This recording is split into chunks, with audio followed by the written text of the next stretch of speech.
Baiklah, kita akan memulai kegiatan kita pada pagi hari ini, yaitu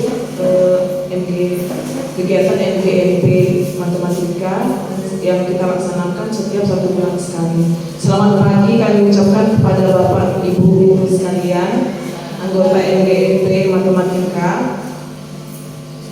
Pertama-tama kita panjatkan puji dan syukur kepada Tuhan Yang Maha Esa, karena pada pagi hari ini walaupun cuaca sedikit kurang mendukung, kita masih diberikan kesempatan sampai di sekolah kami tercinta ini, SMA Negeri 1 Seisuka, dalam keadaan semua baik-baik saja.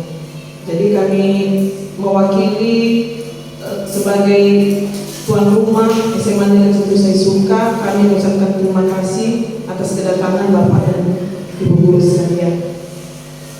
Sebelum kita memulai kegiatan kita pada hari ini, ada baiknya kita berdoa terlebih dahulu agar acara kita ini berjalan dengan lancar. Kita berdoa sesuai dengan kepercayaan kita masing-masing. Berdoa dimulai. Berdoa selesai. Baiklah, untuk kegiatan kita pada hari ini, seperti yang sudah disampaikan di undangan MGMP, materi kita pada hari ini mengenai budaya positif yang akan disampaikan oleh Ketua MGMP kita, Bapak Saryanto Bogatoro. Jadi supaya mempersingkat waktu, kami persilahkan kepada Bapak Saryanto untuk memaparkan mengenai budaya positif. Waktu dan tempat kami persilahkan. Terima kasih, Ibu Sekretaris. Selamat pagi Bapak Ibu rekan-rekan sekalian. Ya, jika pada kesempatan ini saya ingin berbagi aksi nyata atau apa yang sudah materi yang saya dapatkan dari pendidikan guru penggerak. Sebenarnya selain saya ada Desi, ada Musalita juga yang ikut kegiatan guru penggerak. Selain saya hanya Desi yang hari ini bisa hadir ya. Kepada Ibu, materi yang akan saya bagikan hari ini adalah salah satu materi yang kami pelajari di pendidikan guru penggerak. Kami melihat bahwa ini sangat baik untuk bisa kami bagikan kepada rekan-rekan di MGMP. Mudah-mudahan materi ini bisa menambah pengetahuan, menambah skill, menambah profesionalitas kita semua bersama lewat forum MGMP ini. Baik, untuk membagikan materi ini jika saya bergabung dengan Bapak dan Ibu.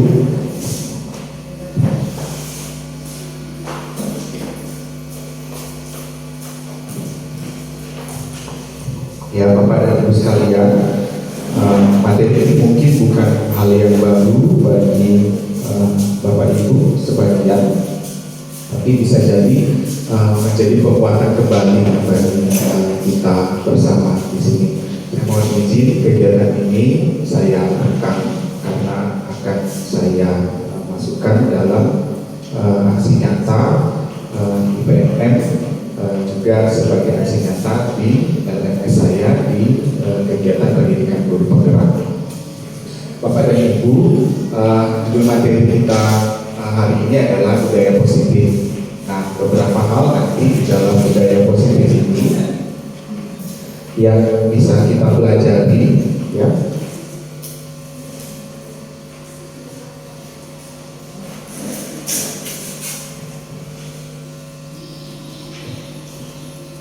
Ini beberapa hal yang nanti akan kita pelajari di dalam budaya positif ini. Di antaranya adalah disiplin positif, kemudian nanti ada teori motivasi, kemudian bagaimana hukuman dan penghargaan yang selama ini kita lakukan nanti akan kita tinjau masih tepatkah untuk kita lakukan. Kemudian ada namanya restitusi nanti. Restitusi ini sendiri sebenarnya bahasa hukum ya, namun diterapkan di sekolah. Kemudian nanti ada keyakinan kelas yang akan kita pelajari. Kemudian teori kebutuhan dasar manusia yang mendasari perilaku manusia, pengaruhnya nanti terhadap kedisiplinan seperti apa. Baru bagaimana kita membuat restitusi dengan langkah segitiga restitusi. Ada itu nanti yang mau kita pelajari ya Bapak Ibu. Kita kupas lagi satu persatu. Ini tujuan pembelajaran kita. Jadi saya membawakan materi ini ada 3 hal yang ingin kita capai. Yang pertama dari segi pemahaman, kita berharap bahwa sesudah mempelajari materi ini kita mengerti tentang budaya positif yang bisa kita lakukan di sekolah. Nah kemudian kita bisa menganalisa di sekolah kita budaya positif apa yang sudah dilakukan dan apa yang masih harus kita perbaiki. Ya, baru terakhir nanti kita bisa menerapkan budaya positif ini mulai dari lingkup terkecil yang bisa kita kuasai, yaitu kelas kita. Ya. Kemudian ini ada kesepakatan kelas ya yang kita buat agar kegiatan kita bisa kondusif. Yang pertama, kesepakatan kita itu mengikuti kegiatan dengan baik. Kira-kira ini bisa diterima.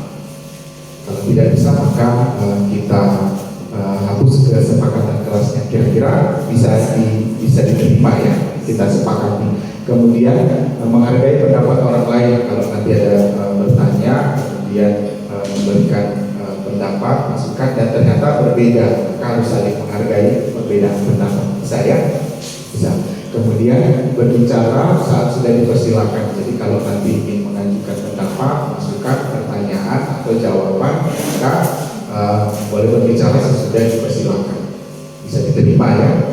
Oke, kemudian menjaga ketertiban dan permisi jika ingin keluar. Ya, jadi ada 5 kesepakatan kelas. Kira-kira kesepakatan ini cukup atau mau kita tambahkan? Yang saya tawarkan ya, sebenarnya kesepakatan kelas itu boleh kita buat, boleh juga yang sudah ada kita manfaatkan. Cukup ya, kesepakatan kelasnya boleh kita lakukan. Nah, ada satu kata bijak yang ketika mempersiapkan materi ini saya temukan. Kata bijak itu begini: kamu dilahirkan untuk menang, kita semua dilahirkan untuk menang. Tapi untuk bisa jadi pemenang itu, maka kita harus merencanakan untuk menang. Kemudian kita harus siap untuk menang dan kita harus berharap untuk menang. Artinya dari apa yang saya dapatkan dari kata bijak ini adalah walaupun kita ditakdirkan untuk menang, walaupun kita dilahirkan untuk menang, tapi untuk diam, tidak berusaha, tidak memaksimalkan potensi kita, maka menang itu pun kayaknya kecil kemungkinannya untuk terjadi. Nah, butuh totalitas untuk mengupayakan untuk apa kita ada. Nah, erat kaitannya dengan budaya positif tadi. Jadi kalau kita mau menciptakan budaya positif di lingkungan kita, di kelas kita, di sekolah kita, kita hanya berperan sebagai objek, bukan sebagai subjeknya, maka budaya positif itu kecil kemungkinannya untuk terjadi. Ya, oke, Bapak dan Ibu, sebelum lebih dalam kita explaining dulu ya, menyegarkan pikiran kita dulu. Kira-kira ada yang bisa tebak kata apa yang disembunyikan di situ? Tebak kata? Iya. Iya, ada satu kata yang disembunyikan. Kira-kira kata apa? Deposit. Ya, kata yang hilang itu adalah deposit. Huruf D dari kata dokter, baru E, P, O, S, I, P. Berarti deposit.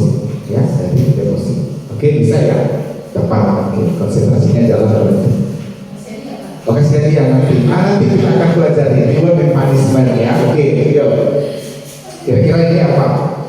Boleh satu kata, boleh 2 kata.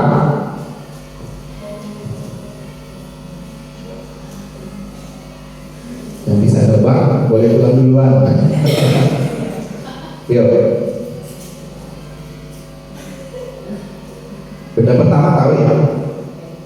Per ya, arti per, baru itu sepeda motor lagi ngapain? Ya, perempuan pilihan itu. Bisa jelaskan dari mana? Bisa jelaskan kenapa misalnya perempuan?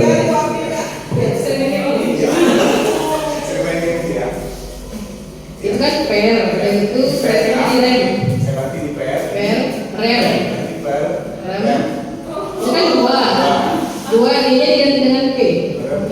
Jadi parent, tambahkan perempuan itu pilih, hantunya D-nya diganti dengan K. Sambil tangan betul ya. Nah, ya. Kelihatan sering main game ini ya. Yuk, yang ini lagi ya. Oke. Siap ya. Siap. Adik ini boleh pulang duluan. 1 menit dari jadwal ya. Oke, ini yang ketiga. Ya. Kata kuncinya di bawah, jangan suka malas-malasan ya. Sekolah yang tinggi, bagus. Bisa jelaskan? Ya. Itu kan Seko ya Pak ya. T-nya jadi S, kemudian Seko, kelas kan, S-nya jadi H, berarti sekolah. Itu tang. T-nya diganti Y jadi yang, tinggi badan tuh. Yang bertinggi badan, sekolah yang tinggi. Kita beri tepuk tangan dulu ya. Iya, pulang dulu berdua orang ya, pulang dulu. Oke, kita baru masuk ke ini ya. Ini yang terakhir ya. Nah, ini yang panggil.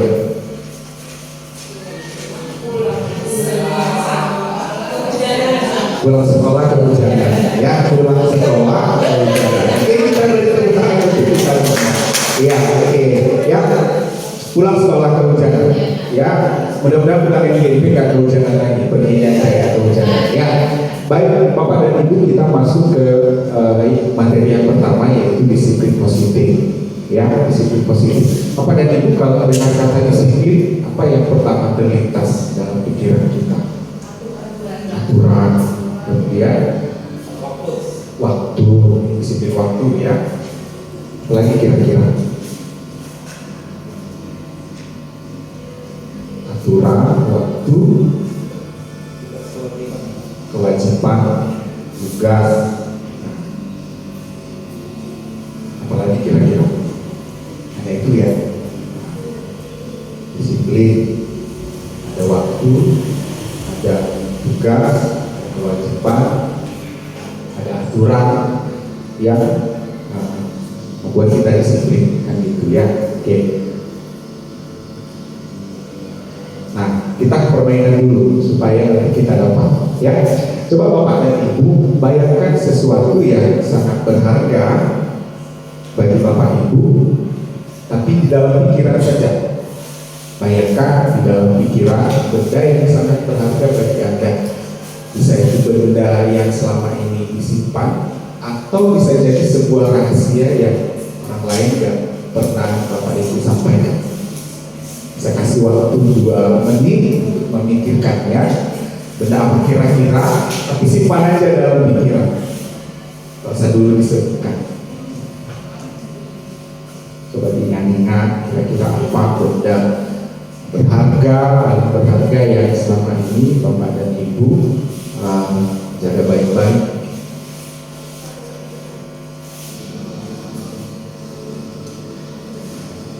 Boleh jadi uang, terserah boleh apa saja ya.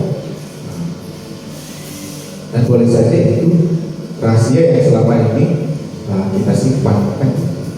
Pokoknya buat kita itu adalah benda yang sangat berharga, yang hanya kita yang bisa menjangkaunya. Hanya kita yang punya kuasa pada benda ini. Sudah dapat kira-kira? Tapi disimpan aja dalam pikiran. Oke, Bapak dan Ibu, pikirkan dan jangan beritahu orang lain. Sekarang Bu Agni, kira-kira mau nggak sampaikan? Nggak. Kalau beritanya tidak harus, misalnya kan sudah beritanya kan jangan beritahu orang lain. Kalau saya hapus itu jangan diberitahu orang lain, kira-kira benda berharga dalam pikiran Bu Aki itu mau nggak kasih tahu ke orang lain? Nggak mau. Kenapa?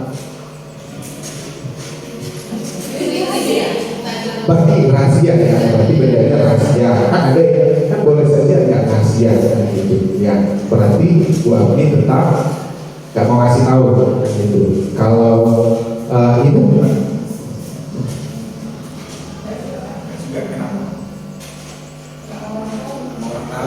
nggak mau tahu. Iya, yang depan lah, tadi kan yang belakang. Karena kan yang depan, yang belakang udah pindah ke depan. Iya, Pak Remo kira-kira gimana? Iya, karena ini rahasia, apa nih bisa kasih tahu orang lain? Iya, nggak tetap nggak mau ngasih tahu ya. Kalau saya paksa, ya nggak mau ngasih tahu, saya keluarkan dari SIPKB gimana? Iya, komunitas SIPKB kan ada di tangan saya kan. Nah, kendali SIPKB ada di saya. Kalau ya nggak mau ngasih tahu, saya keluarkan dari SIPKB gimana? Masih mau ngasih tahu nggak? Nah, tetap enggak. Padahal ada risiko loh. Saya keluarkan. Kalau saya keluarkan nggak bisa saya nanti sertifikasinya ya. Iya, itu juga ya kan. Pak Remo gimana kalau saya buat begitu? Iya. Iya. Oke. Itu hanya sekedar perbaikan ya. Tapi itu erat kaitannya dengan kedisiplinan.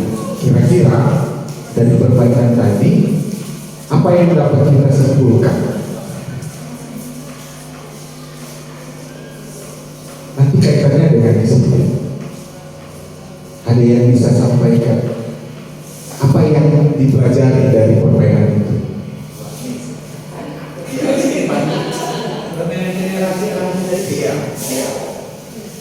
Kalau misalnya ini saya ya, dari perintah tadi gitu, boleh nggak katanya itu jangan dipakai, gitu.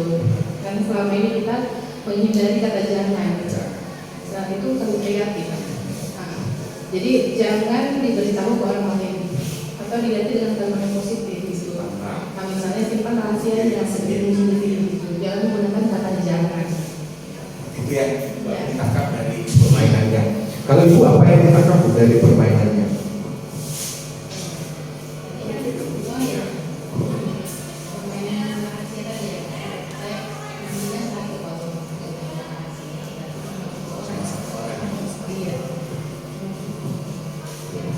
Ada lagi yang bisa dapat pelajaran apa ya dari permainan?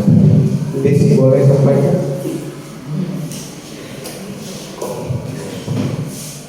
Yang saya tangkap dari permainan tadi kan itu kan merupakan privasi orang. Jadi apapun nanti yang dilakukan, kita tidak sebagai ini ya, sebagai pembicara atau sebagai apa, kita tidak boleh langsung mengatakan bahwa kita punya kuasa. Jadi apapun yang saya katakan itu harus kamu lakukan, itu tidak boleh seperti itu. Kita punya prinsip masing-masing dan tidak boleh diganggu oleh orang lain. Artinya Bu Desi mau bilang tekanan apapun yang datang dari luar itu pihak luar, ya kan? Pihak luar tidak punya kuasa pada apa yang kita ada dalam pikiran seseorang kan gitu. Nah, yang kedua apa kaitannya dengan disiplin? Kalau tadi kata Desi, orang luar itu hanya menguasai kita dari luar. Tapi apa yang dalam pikiran, apa yang ada pada diri kita yang menguasai. Mau sekeras apapun saya memaksa bapak dan ibu membongkar rahasia itu, kendalinya ada di bapak dan ibu, ada di masing-masing individu. Sekeras apapun paksaan, selembut apapun saya membujuknya, selagi bapak dan ibu tetap mengendalikan diri untuk tidak, maka tidaklah. Mau saya paksa kemanapun, mau saya ancam sampai tadi saya keluarkan dari SIPKB, ketika bapak dan ibu tetap mengendalikan diri, maka bapak dan ibu yang punya kuasa pada diri sendiri. Apa kaitannya dengan disiplin diri? ada yang bisa dapat. Kaitannya apa permainan tadi dengan disiplin diri? Iya. Kalau misalnya kita tidak memberikan perhatian pada orang, walaupun kita dalam tekanan apapun, kita berarti sudah mendisiplinkan diri kita sendiri. Dari kesimpulannya, disiplin dengan tidak disiplin kita yang tentukan, bukan orang lain. Karena kita yang mengendalikan diri kita, kita yang mengendalikan waktu kita yang mengendalikan tindakan kita. Orang lain hanya sifatnya membantu kita untuk disiplin atau menghalangi kita untuk disiplin. Kalau kita udah tahu orang lain akan menghalangi kita, kenapa kita kendalikan supaya kita tetap bisa disiplin. Jadi intinya masalah disiplin itu adalah masalah diri kita, bukan masalah orang lain. Jangan pernah menyalahkan orang lain atas ketidakdisiplinan kita. Misalnya ini gara-gara kamu ya, aku tadi nggak bisa ini, gara-gara ini nih saya nggak bisa ini. Bukan, itu bukan masalah orang lain ketika kita disiplin atau tidak disiplin. Jadi intinya kendali atas disiplin kita ada di diri kita, ya. Nah, kalau begitu apa itu disiplin? Apa itu disiplin?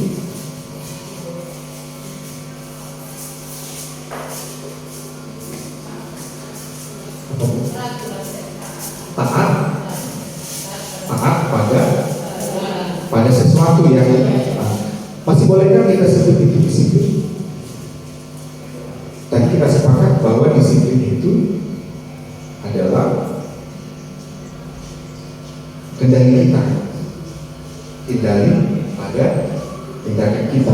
Kalau orang lain yang mempengaruhinya, aturan yang mempengaruhinya, masihkah itu disiplin? Iya. Artinya ini kita mau lihat, masihkah itu boleh disebut disiplin? Masih, tapi dalam level terendah, bahwa dia disiplin karena pengaduan, kan gitu. Ya, oke. Terus apa yang mendasari seseorang untuk disiplin? Kenapa ya orang mau disiplin? Iya, dari kesadaran diri ya, berarti punya sesuatu dalam dirinya ya, yang kita anggap aja sekarang itu ada nilai dirinya, bahwa oh, kalau kayak gini kan cocok ini sama saya, kan gitu ya. Apalagi kira-kira? Iya, faktor dua tadi ya Pak. Iya, faktor dua tadi. Ada sesuatu yang mengatur atau memaksa dia harus disiplin. Kemudian itu berarti kalau peraturan dia karena peraturan pasti ada sanksi ya Pak. Berarti itu menghindari sanksinya ya, dia disiplin. Kemudian bagaimana supaya seorang bisa disiplin? Dari diri sendiri. Ya, berarti harus mengendalikan diri kita ya, diri kita harus kita kendalikan. Bagus. Nah, ini ada teori pilihan yang dikemukakan oleh Dr. William Glasser. Si William Glasser ini mengatakan ini, manusia mampu mengendalikan dirinya. Manusia mampu, jadi mampu, setiap individu itu mampu mengendalikan dirinya. Kemudian kontrol perilaku seseorang hanya dapat dikendalikan oleh dirinya sendiri. Contohnya saya mau saya paksa pun Bapak Ibu dengan ancaman, tapi kontrol pada diri Bapak Ibu ada di diri sendiri, bukan di saya, ya kan? Kemudian otak dan pikiran kita memungkinkan kontrol perilaku di dalam diri kita.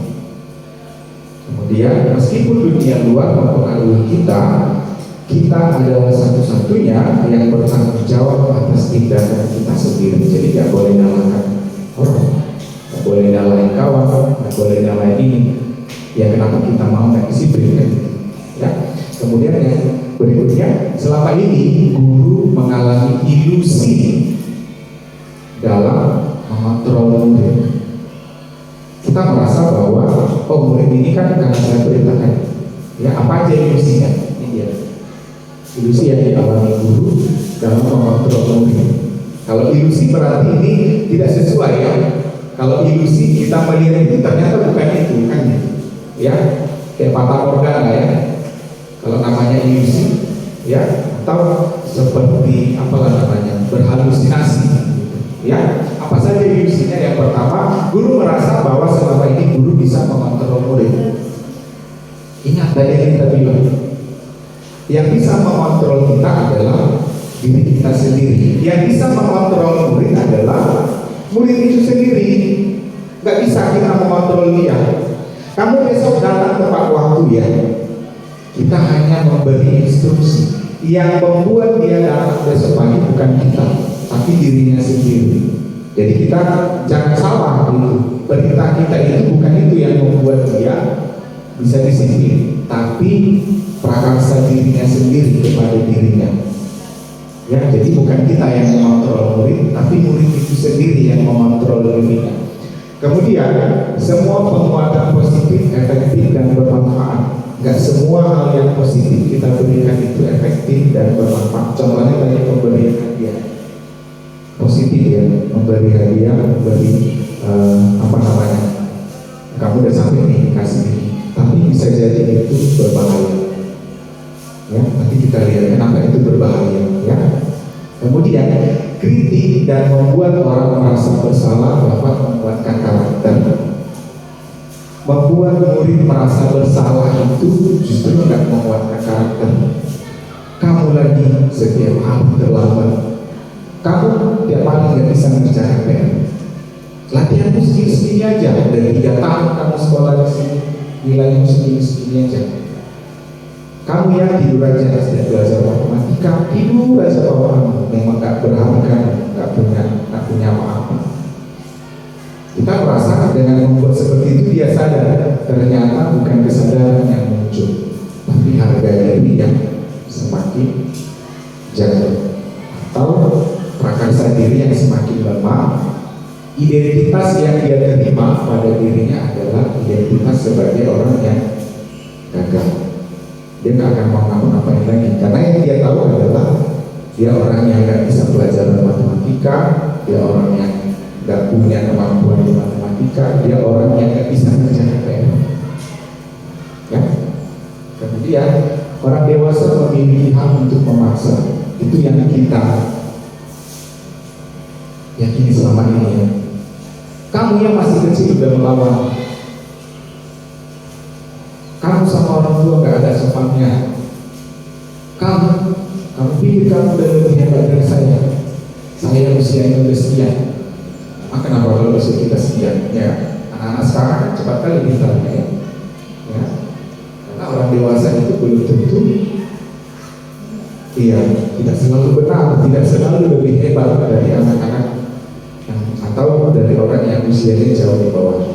Ya, itu ilusi yang kita alami selama ini ya. Kemudian stimulus respon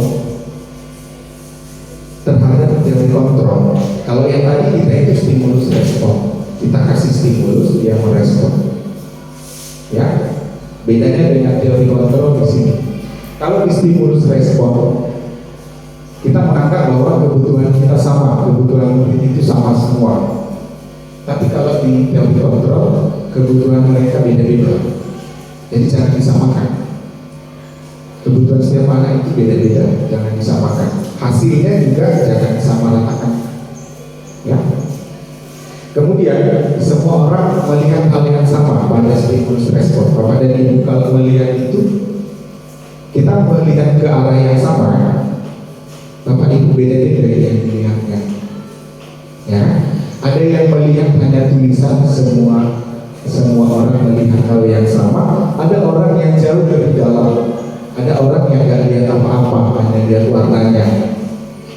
Artinya menangkap sesuatu itu orang beda-beda dari satu sumber informasi yang sama. Ya, kalau di teori kontrol setiap orang memiliki gambaran yang berbeda-beda tergantung apa yang dibutuhkannya. Orang akan pertama sekali cari apa yang dibutuhkannya. Ya, kemudian kita mencoba membawa orang agar berpandangan sama dengan kita di teori stimulus respon yang kita lakukan selama ini. Kalau di teori kontrol, kata si Dr. Williams tadi, kita berusaha memahami pandangan orang lain tentang dunia. Jangan paksakan orang berpikir sama dengan kita, tapi coba kita pahami cara dia memandang sesuatu.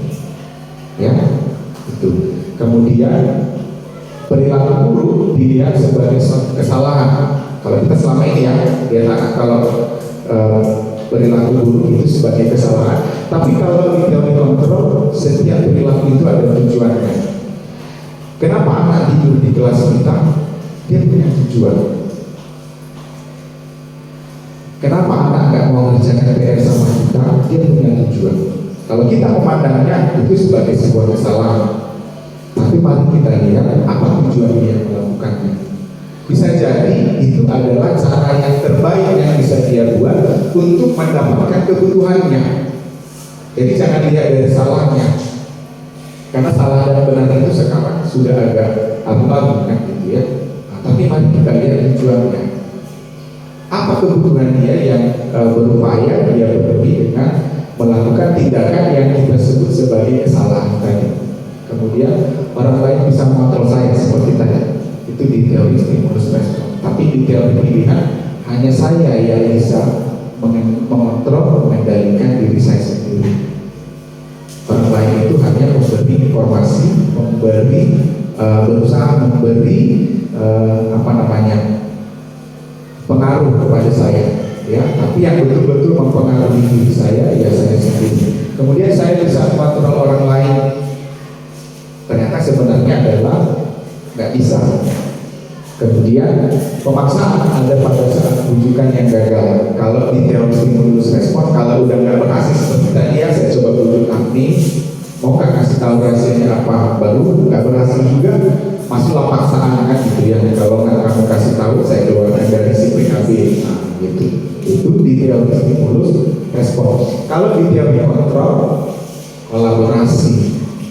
Ya, kalau dia nggak mau, gimana supaya mau? Ya kita coba kolaborasi, beri pilihan-pilihan yang baru. Kalau ini gimana? Kalau ini mau nggak? Gitu. Nah, saya bergeser, kamu juga bergeser. Ya. Kemudian di stimulus respon, model berpikirnya menang kalah karena tadi satu mengontrol orang lain, itu ya. Kalau di teori stimulus respon, tapi kalau di teori kontrol, dua-duanya harus menang. Win-win solution, istilahnya yang tren ya. Nah, dua-duanya harus menang. Jadi tidak ada yang kalah, dua-duanya harus menang. Sampai di sini ada kira-kira yang perlu ditanya? Belum? Kalau belum kita teruskan dulu. Ya. Nah ini pembuatannya. Ya. Kalau dia Dewantara bilang agak kecil tulisannya ya. Di mana ada kemerdekaan, disitulah harus ada disiplin yang kuat. Jadi disiplin itu lahir dari rasa merdeka, bukan karena dipaksa. Ya. Kemudian sungguh disiplin itu bersifat self disiplin, yaitu kita sendiri yang mewajibkan kita dengan sekeras-kerasnya, tetapi itu sama saja. Sebab jika kita tidak cakap melakukan self disiplin, wajiblah penguasa lain mendisiplinkan kita. Kalau kata Gadget Dewantara, kalau kita nggak bisa juga membuat diri kita disiplin, maka wajiblah penguasa yang lain membuat kita disiplin.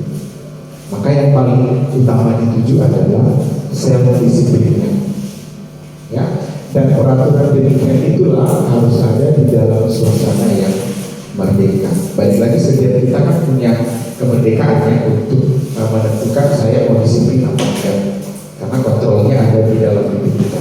Nah, ini disiplin berasal dari akar kata yang sama dengan disciple. Disciple itu artinya murid atau pengikut.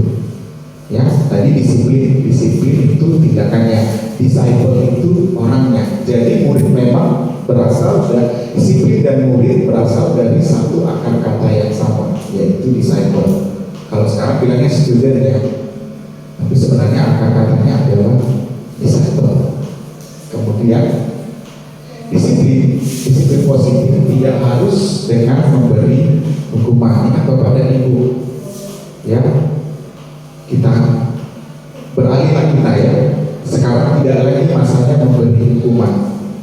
Ya, disiplin itu tidak lagi dengan memberi hukuman. Ingat teori kontrol tadi, bahwa yang bisa mengontrol diri kita adalah kita sendiri. Yang bisa mendisiplinkan kita adalah kita sendiri, bukan orang lain. Disiplin yang kita tuju adalah self disiplin. Jadi orang lain itu tidak bisa memaksa kita disiplin, ya, karena kita yang kendalikan diri kita sendiri.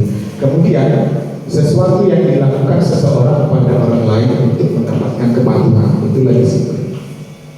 Ya, kemudian disiplin terbaik datang dari motivasi internal.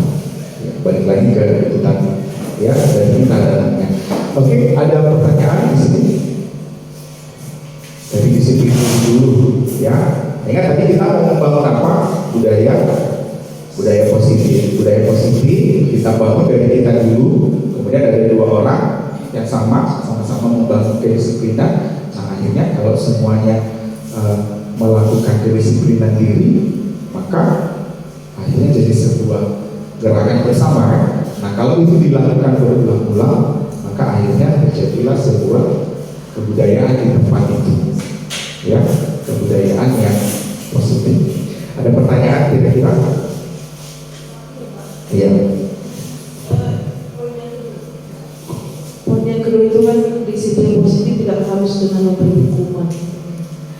Sedangkan biasanya kalau kita di sekolah ini, di kelas misalnya, kalau ada misalnya anak itu yang melakukan pelanggaran, misalnya tidak mengerjakan tugas atau terlambat masuk dalam kelas, itu pasti kita selalu menghukum. Karena kalau misalnya kita tidak hanya menasihati, kadang-kadang anak-anak ini malah makin menjadi-jadi gitu, karena tidak dimarahi, tidak dihukum, malah makin menjadi-jadi dia gitu. Jadi menurut Bapak gimana sih maksudnya gitu, kurang jelas gitu, kira-kira disiplin positif itu tidak harus memberi hukuman. Jadi bagaimana cara kita mendisiplinkan anak? Terima kasih Bu pertanyaannya. Karena begini kan, selama ini kan ketidakdisiplinan itu kita ganjar dengan hukuman, kan gitu. Karena hukuman lain selama ini mengendalikan perilaku ketidakdisiplinan, kan gitu. Nanti kan kita jawab ya Bu. Kenapa tidak hukuman lagi pilihannya sekarang? Tapi ada langkah yang lain, ada konsekuensi, ada restitusi. Ya, kenapa? Kalau dulu dan bahkan selama ini sampai hari ini juga masih ada yang menerangkannya bahwa ketidakdisiplinan itu diganjar dengan hukuman. Ternyata bukan. Kenapa makin banyak justru anak-anak semakin tidak disiplin? Atau kita lihat bahwa anak itu, balik lagi ke teori kontrol tadi, kita hanya melihat bahwa anak itu mengikuti kita. Sebenarnya tidak. Dia sedang mengontrol dirinya untuk udah usah ikuti aja itu. Nah, ketika sudah nggak dengan kita lagi, maka kontrol tadi bubar lagi, kan? Mulai lagi dia membentuk upaya mengontrol dirinya untuk hal yang lain lagi. Tidak seperti itu. Nanti akan kita lihat ya Bu. Jadi untuk ini belum saya menjawab. Ada lagi kira-kira pertanyaan di situ?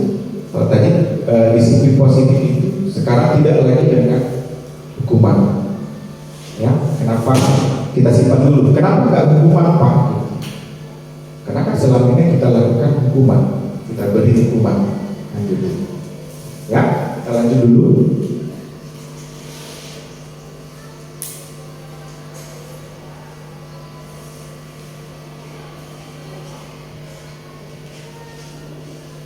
Kita lanjut, ini teori motivasi, hukuman dan penghargaan. Ini kita coba lihat ya, teori motivasi, hukuman dan penghargaan.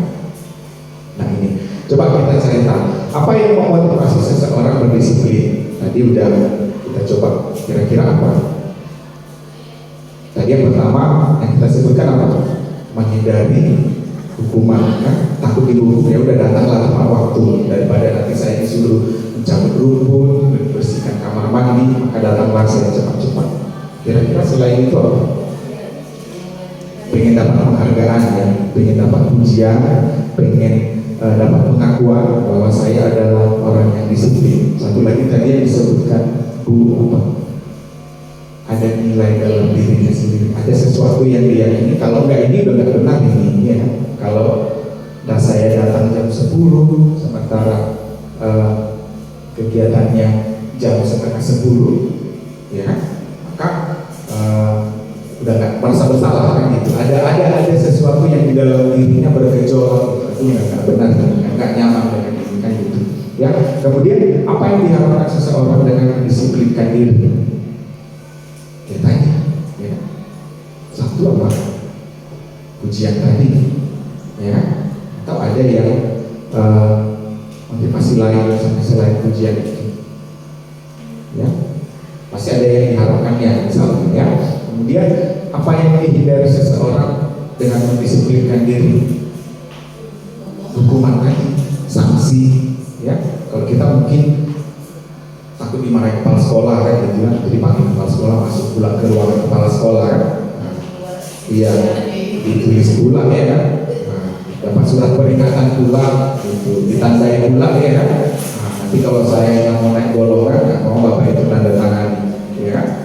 Bisa jadi kan itu macam-macam bagi pasal orang ya. Nah, motivasi perilaku manusia. D.N. Gosen yang ini, yang ada fotonya ini peneliti pendidikan ya. D.N. Gosen ini, dia mengatakan bahwa ada 3 motivasi perilaku manusia. Kenapa manusia melakukan sesuatu hal? Ada 3 alasannya. Yang pertama itu adalah tadi menghindari hukuman. Daripada dihukum baguslah lakukan ini gitu. Daripada nanti nak marah, baguslah cuci piring di rumah kan gitu. Ya. Ya. Terus yang kedua, mendapatkan imbalan atau penghargaan. Ya. Biar nanti aku dapat hadiah ini, dapat predikat guru terbaik, ya kan? Dapat nilai 95 DP3, ya kan? Baguslah udah tepat waktu, ya. Terus untuk menjadi orang yang mereka inginkan sesuai dengan nilai pada diri sendiri tadi. Kira-kira di antara ketiga ini mana yang self disiplin tadi? Yang ketiga ya, paling dituju itu adalah yang ketiga, ya. Karena nilai pada dirinya sendiri, jadi bersumber dari dirinya sendiri. Nah, itu yang memotivasi orang. Nah, lalu apa itu hukuman? Apa itu konsekuensi dan apa itu restitusi? Kita lihat. Nah, ini kira-kira kita sebutkan ya, nanti untuk membedakan mana hukuman, mana konsekuensi, ya, mana restitusi. Ya, coba kita lihat. Yang nomor 1 itu mencatat 100 kali di dalam buku kalimat saya tidak akan terlambat lagi karena terlambat ke sekolah. Itu kira-kira apa? Hukuman, konsekuensi, atau restitusi? Saya belum menjelaskan apa itu hukuman. Ya kira-kira tebak-tebakan aja dulu supaya nanti bisa kita tentukan. Ya, mencatat, membuat di buku catatannya saya tidak akan terlambat lagi sampai 100 kali. Itu pernah kita alami di SD ya.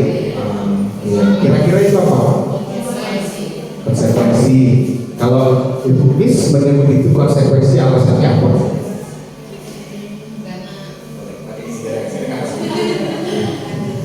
Kenapa kira-kira? Karena janji hati mungkin Pak. Saya akan berbuat terlambat lagi. Konsekuensi saya. Janji hati ya, konsekuensi dari yang terlambat ya. Pendapat lain?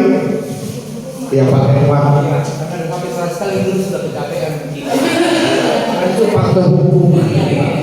Kalau satu aja tadi pernyataannya di mata lain itu apa konsekuensi? Tapi ini 100 kali sebagai hukuman. Jadi menurut Bapak ini apa? Hukuman ya, ini hukuman. Ada pendapat lain? Ada yang bilang itu konsekuensi, ada yang bilang itu hukuman. Konsekuensi, ada lagi yang setuju itu konsekuensi. Yang bilang hukuman selain Pak Rewa, hukuman. Kenapa di sini itu hukuman?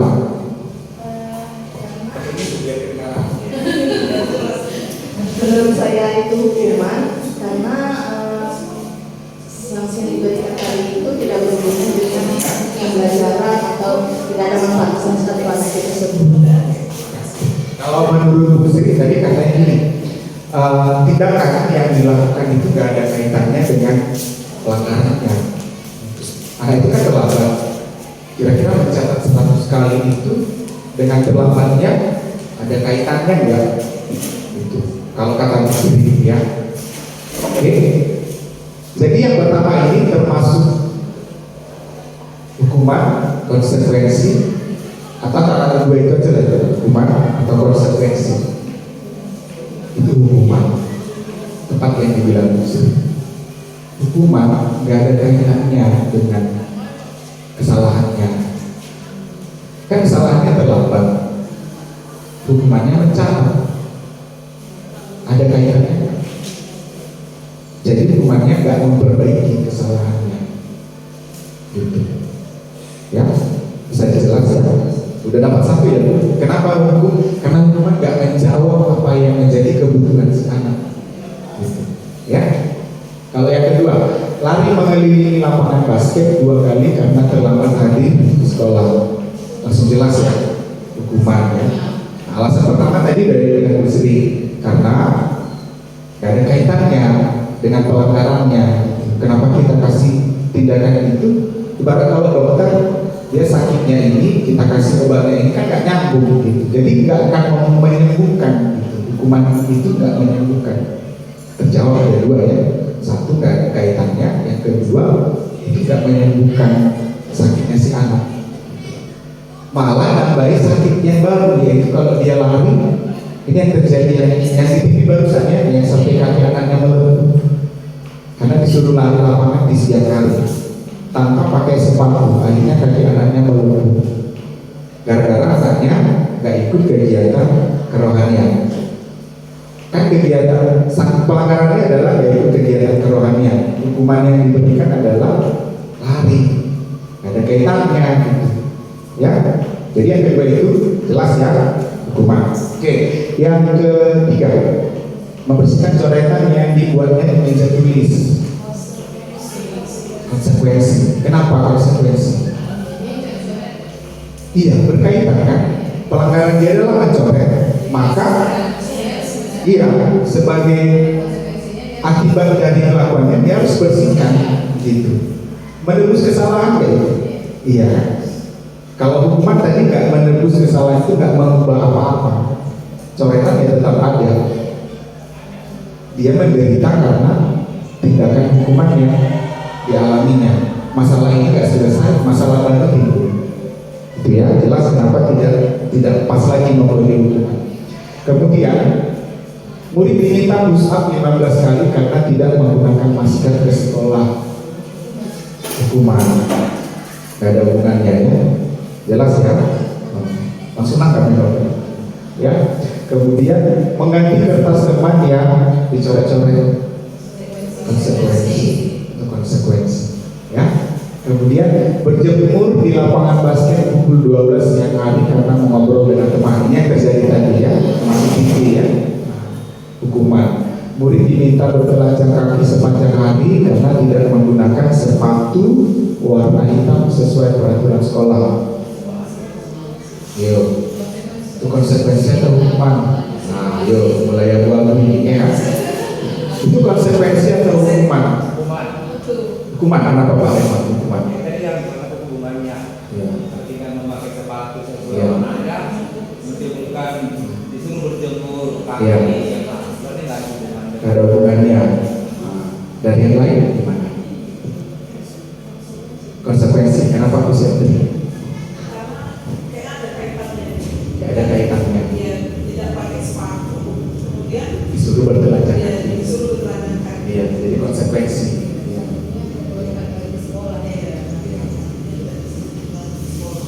Iya. Gimana ya kira-kira konsekuensi? Iya.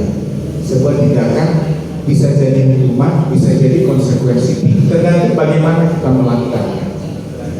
Ini bisa konsekuensi kalau dilakukan dengan tepat. Bisa jadi hukuman kalau dilakukan di situasi yang tidak tepat. Misalnya tadi kita suruh bertelanjang kaki di situasi lantainya sedang panas, jadi hukuman. Ya, bisa jadi itu sebuah konsekuensi kalau di situasi yang tepat. Ya, oke. Kemudian berdiri di depan kelas sambil mengangkat satu kaki karena tidak bisa menjawab pertanyaan. hukuman, ya kan? Kan dia nggak bisa jawab pertanyaan, angkat kaki emang jadi bisa jawab pertanyaan, nggak bisa kan? Nah, terus membersihkan tumpahan air di meja tulis karena tersenggol pada saat belajar, konsekuensi, ya, itu pertanggungjawaban. Kemudian yang terakhir, kehilangan 10 menit jam istirahat, nggak boleh istirahat 10 menit karena terlambat datang ke sekolah selama 10 menit, konsekuensi. Jadi apa yang bisa kita simpulkan dari hukuman dengan konsekuensi? Pertama tadi apa? Hukuman gak ada kaitannya dengan pelanggarannya. Yang kedua, hukuman tidak menjawab apa kebutuhan, malah menambah masalah baru. Yang berikutnya apa? Hukuman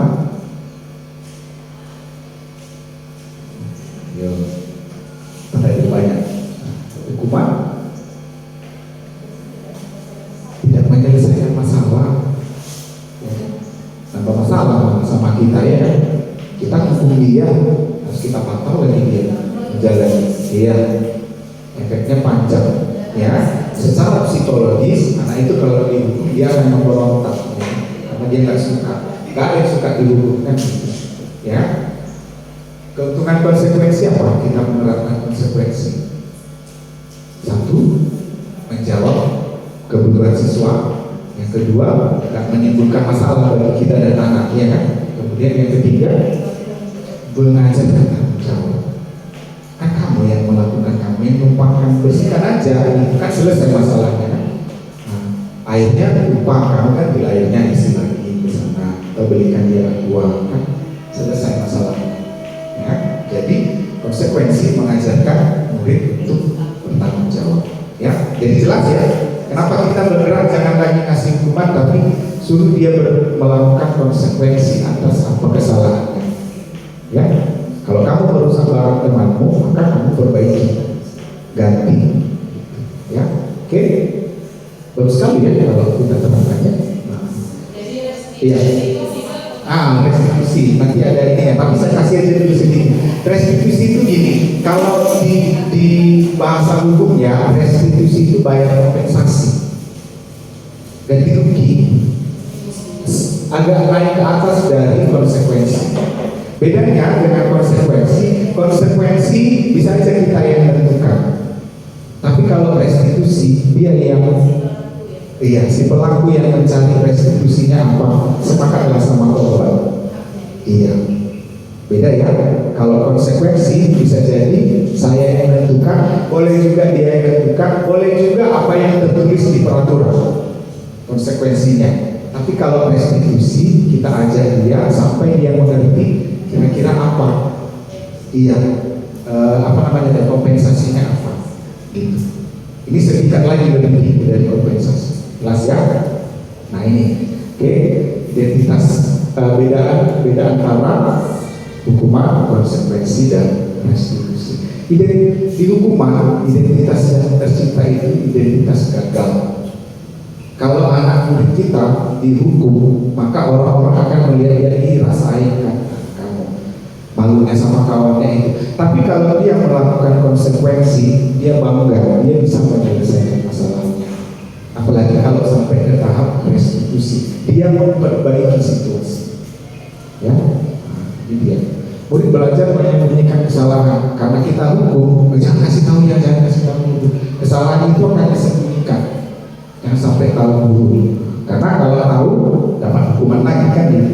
Ya, di konsekuensi murid belajar taat pada peraturan.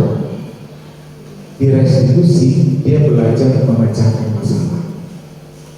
Ya, terus di hukuman mencoba mengontrol anak dengan penguatan yang negatif. Itu tadi kita buat dia takut kan, supaya tak melakukannya lagi. Padahal dia memang takut, karena takutnya disembunyikannya. Ya, kita ajari, kita membuat situasi di mana dia akan nggak mau jujur kan, gitu ya. Tapi di konsekuensi kita mencoba mengontrol anak dengan penguatan yang positif. Kenapa harus kamu ganti nak? Karena dia itu, ya, kamu merugikan orang lain kan nggak salah, kamu merugikan dia. Kemudian di restitusi, anak paham bahwa dirinya sendiri yang punya kendali atau kontrol. dia yang bertanggung jawab pada situasi itu. Ya. Kemudian hukuman dampak pada murid akan merasa marah, merasa bersalah, kemudian rendah diri dan mengasingkan diri. Anak gak pede lagi bergaul dengan kawannya karena ada cap pada dirinya ya. Mungkin orang lain tidak mau ngecap, tapi dia merasa aku kayak gini, kawan-kawanku enggak, ya.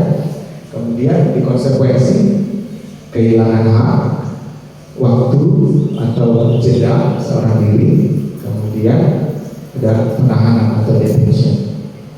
Ya, kalau direstitusi, murid atau anak tidak kehilangan komunitasnya, dia bisa tetap kembali ke komunitasnya, waktunya juga tidak hilang, namun memiliki semangat untuk memperbaiki diri. Ya. Kemudian di hukuman tiba-tiba hukuman itu tiba-tiba ya, gak kita rencanakan. Ya, gak kita rencanakan. Misalnya kamu yang terlambat lagi, tuh kutip itu, gak kita rencanakan, gak kita buat RPP-nya. Ya, gak kita buat langkah-langkah pelaksanaannya, gak kita buat. Itu kalau hukuman. Ya, ya. Kemudian tidak diharapkan atau sangat melukai. Efeknya ada, ya walau gak kita lihat tapi secara batin di hati anak itu terasa. Kemudian kalau konsekuensi sudah kita ketahui, sudah tahu kita, ya kemudian masuk akal, artinya nyambung ya dengan kesalahan dengan upaya perbaikannya. Nah di restitusi berupa undangan untuk mengadakan restitusi. Anak itu kita panggil, kita tatap mata, kita berkolaborasi, cari tahu apalah yang bisa kamu lakukan untuk memperbaiki, bagaimana kamu memperbaikinya, nah, siapa yang bisa kamu libatkan untuk memperbaiki, bagaimana caranya, gitu-gitu. Anak itu sendiri akan ditemukan nanti solusinya. Ya, ada yang mau ditanyakan? Kita ini belum ada, kita next dulu ya. Oke, next. Ini kayaknya karena jelas sekali ya. Iya. Nah, tadi menghukum itu tidak boleh, sudah tidak boleh lagi. Tidak boleh pakai kata negatif ya. Menghukum itu sudah tidak disarankan. Ya, menghukum itu kurang tepat sekarang. Ya, apakah pemberian reward juga tepat sekarang? Biasanya kan kita reward and punishment. Kita kasih penghargaan, kita kasih hukuman, kan gitu. Coba kita lihat. Penghargaan efektif untuk jangka waktu yang pendek. Jadi kalau kita berharap, apalagi kan sekolah itu kan 3 tahun bagi kita, kan? Efeknya itu 3 tahun kita ada, jadi panjang. Misalnya anak itu, oh kamu hari ini ngerjakan PR, siapa yang bisa ngerjakan PR dengan baik, nanti saya kasih hadiah ini. Gitu. Kalau kita berencana sama si anak ini untuk jangka waktu yang panjang, itu bahaya. Bahayanya apa? Kalau kan kita kasih dia nggak mau lagi. Satu. Yang kedua, dia maunya nanti akan sama kita. Kayak kan lumba-lumba, ya kan? Kalau kan kita kasih ikan, nggak akan mau dia. Itu, ya. Efek dari pemberian reward. Kemudian bergantung pada penghargaan yang diberikan serta kehilangan motivasi dari dalam. Dari tujuannya yang tadi mengharapkan hadiah. Jadi bukan karena dari dalam dirinya. Jadi orang lain yang mengendalikan dia. Dia membiarkan dirinya dikendalikan oleh situasi dari di luar dirinya. Ya. Kemudian menjadi tidak menyadari tindakan baik yang dilakukan. Karena motivasinya tadi adalah hadiah, maka baik tidaknya yang dilakukan itu dia nggak peduli lagi. Yang penting hadiahnya dapat. Ya. Kemudian mengajarkan prinsip syarat. Kalau enggak ini, kamu akan dapatkan ini kalau dapat ini. Kalau melakukan ini, jadi ada syaratnya. Hadiah itu ada syarat. Jadi dia akan selalu terbiasa. Oh, kalau enggak kayak gini, maka nggak akan dapat. Ya. Kemudian ada rasa kecewa dan berkecil hati bagi yang nggak dapat. Ya. Kemudian ini merusak relasi. Kenapa pemberian hadiah itu bisa merusak relasi? Iya. Kaitannya apa? Kok bisa memberi hadiah itu merusak relasi? Ada yang bisa jelaskan? Kenapa memberi hadiah itu justru merusak relasi?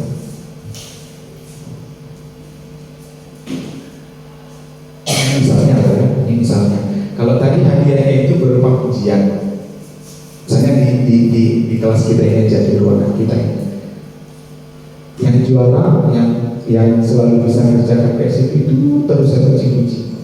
Yang nggak bisa mengerjakan, bosan akhirnya. Udah kelas ini aja, kalian aja di dalam kan gitu kan. Rusak relasinya di dalamnya. Jadi yang kita kasih pujian dia bersemangat, yang nggak dapat pujian dia MPP pelan-pelan. Dah kalian aja lah, kalian aja. Rusak relasinya. Ya. Kemudian menciptakan persaingan, jadi ada bersaing di situ. Jadi yang A nggak boleh lagi bantu yang B karena nanti jadi kamu yang dapat hadiahnya kan gitu kan. Nah, jadi nggak ada lagi kolaborasi di dalamnya.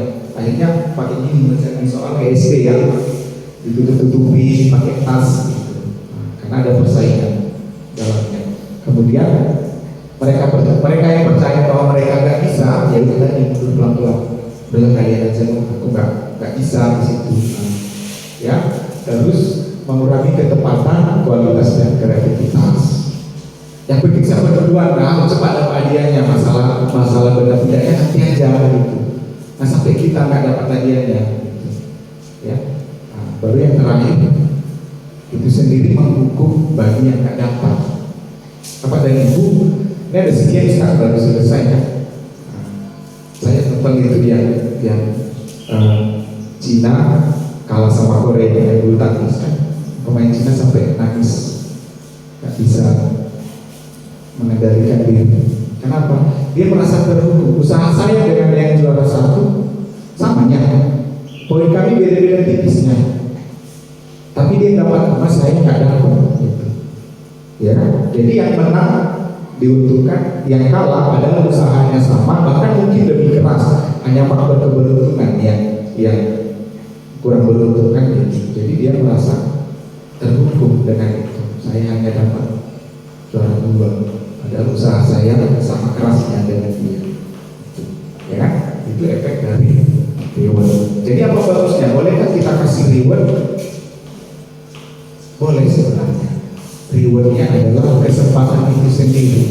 Ingatlah, kamu bisa belajar di sini aja, itu hadiah. Ya, kamu dapat materi pelajaran dari saya, itu hadiah sebenarnya. Ya, itulah hadiahnya. Gak usah ditambahin yang lain.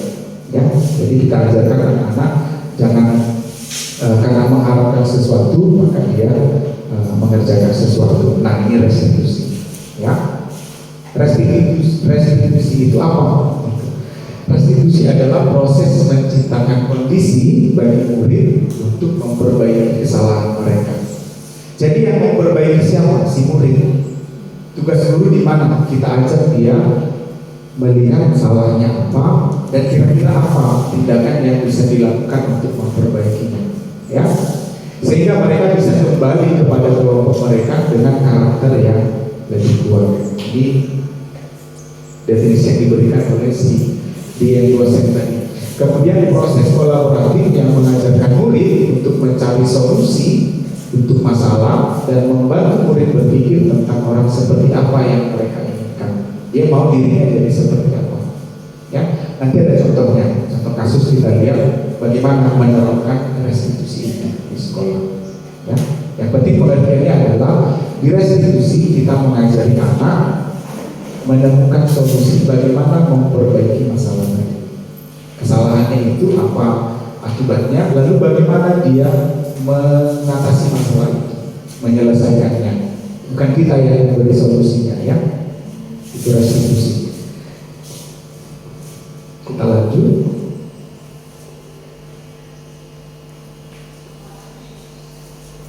Kita masuk ke keyakinan kelas.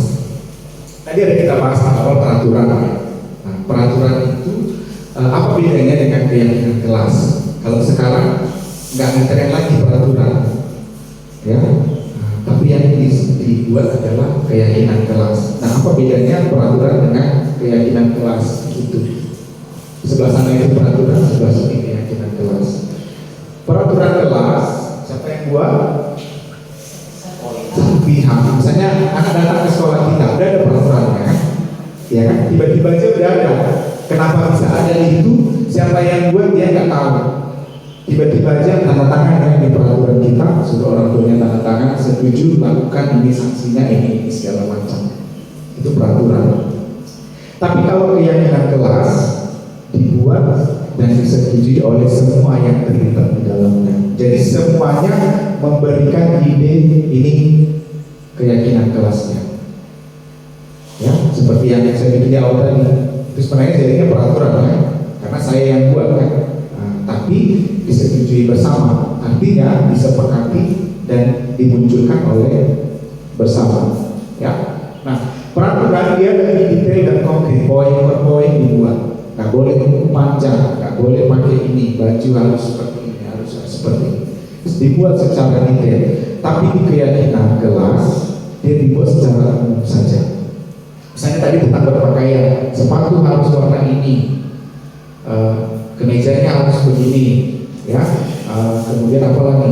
Atributnya harus begini, rambut harus dibeginikan, segala macam semua. Itu peraturan. Tapi kalau keyakinan kelas dibuat secara umum saja. Berpenampilan rapi. Jadi nggak pada dirinci rapi itu seperti apa, anak itu udah tahu. Ya. Kemudian kalau peraturan dia bersifat khusus, berlaku di tempat itu aja. Di sekolah kita dengan sekolah lain bisa jadi berbeda. Karena apa yang berlaku di sekolah kita, di sekolah lain belum tentu berlaku kan gitu. Misalnya di sekolah A nggak boleh bawa HP, di sekolah yang lain boleh aja bawa HP. Ya. Tapi kalau keyakinan kelas dia berlaku universal, dimanapun itu akan berlaku. Ya, nah, misalnya bersikap jujur, ya, tanggung jawab. Ya, jadi kalau kita lakukan kesalahan, maka kita harus tanggung jawab. Maka dimanapun itu berlaku. Ya, kemudian kalau peraturan mengandung larangan, kalimatnya masih kalimat negatif, tidak boleh bawa ini, tidak boleh jalan di koridor, terus tidak boleh pakai sepatu putih, tidak boleh buang sampah sembarangan, ya. Nah, tapi kalau di keyakinan kelas dia harus bersifat positif, tidak boleh ada yang negatif di dalamnya, ya. Nah, buang sampah sembarangan, positif juga kan? Bukan itu maksudnya, ya. Iya, buang sampah pada tempatnya. Bukan hanya kalimatnya yang harus positif, tapi nilai di dalamnya pun harus positif, ya. Peraturan sifatnya memaksa, tapi kalau keyakinan kelas, karena dia yang membuat, maka dia sukarela, kerelaan melakukannya. Ya, kalau kan dilakukan, ya, kamu kesepakatannya apa kita kemarin? Oh iya, kita harus kelas harus selalu bersih ya, maka disambunglah kelas itu. Ya, kelas ya, Bapak dan Ibu. Kemudian ini coba kita perhatikan. Kira-kira di antara contoh berikut ini mana yang peraturan, mana yang keyakinan kelas? Nomor 1, dilarang menginjak rumput. Peraturan. Kenapa peraturan? Ada kata dilarang, ya, masih negatif. Sayangi lingkungan, keyakinan, itu keyakinan, ya. Kemudian menjaga ketertiban, keyakinan, ya. Kemudian dilarang membunyikan handphone, peraturan. Kemudian dilarang terlambat, itu peraturan. Menghargai waktu, itu keyakinan kelas. Jadi sebuah peraturan bisa kita ganti menjadi keyakinan kelas. Tapi nggak boleh banyak-banyak. Ingat peraturan tadi, saking detailnya banyak. 2 lembar buku nggak cukup mungkin menuliskannya. Tapi keyakinan kelas 3 poin aja bisa cukup untuk 1 kelas. Ya, 1 peraturan yang 2 lembar tadi itu bisa 3 poin saja dengan keyakinan kelas. Ya, saya lanjut dulu. Terus, bagaimana tahapan dalam membuat keyakinan kelas? Tadi kan keyakinan kelas kita sepakati tadi di situ. Yang membuat bersama dan yang menyepakati juga bersama. Langkah-langkahnya bagaimana? Dimulai dari ujung sana. Yang pertama, setiap anggota, setiap ininya ada dalam kelas itu mencurahkan harapannya, mencurahkan isi hati. Maunya seperti apa? Misalnya nanti muncul idenya. Oh, maunya Pak, kelas kita jangan kotor. Oke, jangan kotor itu kalau kita ganti jadi apa? Atau boleh dulu, biarkan aja dulu dia yang muncul-muncul itu masih peraturan semua dulu, peraturan. Ya kan? Curahkan aja dulu isi hatinya. Nah, dari semua curhat-curhat yang keluar itu kita kelompokkanlah mana yang arahannya sama. Misalnya tadi harus pikir, terus apalagi buang sampah harus pada tempatnya, itu kita kelompokkan. Ya, pakaian harus rapi sesuai dengan mana. Baru kalau sudah kita kelompokkan, maka kita lihat oh berarti ini sebenarnya ada sekian ya ini poinnya, itu utamanya. Ya, kita gantilah kalimat negatif itu menjadi kalimat yang positif. Kalau sudah gabungkan beberapa keyakinan tadi, oh ini masih bisa digabung ya dengan ini. Ya, ini masih kita gabung dengan sana. Satu ini itu hidupnya satunya sebenarnya. Ya. Baru kita tinjau masih kebanyakan gak ini keyakinan kelasnya. Kalau banyak-banyak sulit anak itu mengingat. Ya, keyakinan kelas itu mudah diingat, harus mudah diingat.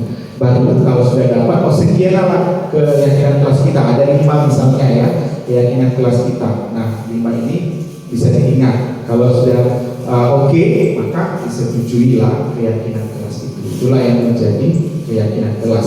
Gunanya keyakinan kelas apa? Bersama dengan peraturan tadi. Jadi kalau anak melakukan tindakan yang keluar dari keyakinan kelas, kembali ke sana. Keyakinan kelas kita apa nak? Ya Pak, kelas harus selalu bersih. Nah itu supaya kelas tetap bersih gimana? Buang sampah pada tempatnya. Kalau nggak dibuang pada tempatnya, ya kami ikuti Pak, kami buat. Iya, nggak harus kita hukum. Suruh dia ambil, ikuti, masukkan lagi. Ada yang nggak piket Pak, konsekuensinya apa? Kamu kan nggak piket tadi, maka sekarang kamu kerjakan. Ya, jadi kita ajarkan dia tanggung jawab. Ya, kemudian di kebutuhan dasar. Nah, tadi kan di awal saya bilang bahwa setiap perilaku yang dimunculkan anak itu bersumber dari mencapai sesuatu, mencapai tujuan, karena ada kebutuhan yang ingin dia capai. Ya, kebutuhan dasar manusia itu termasuk siswa kita ya, ada 5 sebenarnya kebutuhan dasarnya. Ya, kebutuhan dasar apa saja? Yang pertama adalah bertahan hidup. Contoh bertahan hidup apa saja? Butuh makan, butuh tidur, istirahat, butuh tempat tinggal, butuh bergerak ya. Karena butuh bergerak juga. Nah, kalau dia macet terus organ-organ tubuhnya bisa nggak bekerja dengan baik. Butuh sehat, ya makanya kantin juga harus menyediakan makanan yang sehat. Kemudian apa lagi? Butuh menghirup udara, ya, butuh minum dan segala macamnya. Itu. Jadi wajar kalau anak nggak bisa belajar sama kita kalau makan aja sarapan pagi dulu, ya. Nah, jangan kita salahkan. Maka berilah kesempatan anak itu untuk sarapan dulu. Kamu udah sarapan kan? Kenapa mengantuk? Saya belum sarapan dulu. Kamu buat sarapan? Udah sarapan aja dulu, nggak apa-apa. Ambil di belakang sarapan dulu waktunya. Kenapa? Kebutuhan dasarnya harus terpenuhi dulu. Kalau enggak, dia akan memunculkan perilaku untuk mendapatkan yang sana tadi. Permisi ke kantin misalnya. Kamu mau kemana? Mau ke kamar mandi Pak. Larinya ke kantin. Kenapa? Karena kebutuhan dasarnya belum terpenuhi. Ya. Kemudian kebutuhan berikutnya adalah dicintai dan diterima. Ya, diterima dalam kelompoknya. Gak ada yang mau diasingkan kan gitu. Semua butuh perasaan dicintai juga. Ya. Kemudian butuh kesenangan. Ya. Butuh hal-hal yang menyenangkan. Kenapa anak tidur di kelas kita? Karena pelajaran kita nggak menyenangkan. Jadi jangan salahkan anaknya. Kebutuhan dia nggak kita penuhi gitu. Ya. Kenapa anak nggak mau mengerjakan itu bersama kita? Pelajaran kita membosankan, nggak bergairah sama dia, ya. Terus kita salahin anaknya, kamu nggak punya motivasi, ya? Iya. Nggak punya masa depan, suram masa depan kita gitu kan pula, ya. Padahal kebutuhannya nggak kita penuhi, gitu. Kita yang nggak memenuhi kebutuhannya, kita salahin anaknya.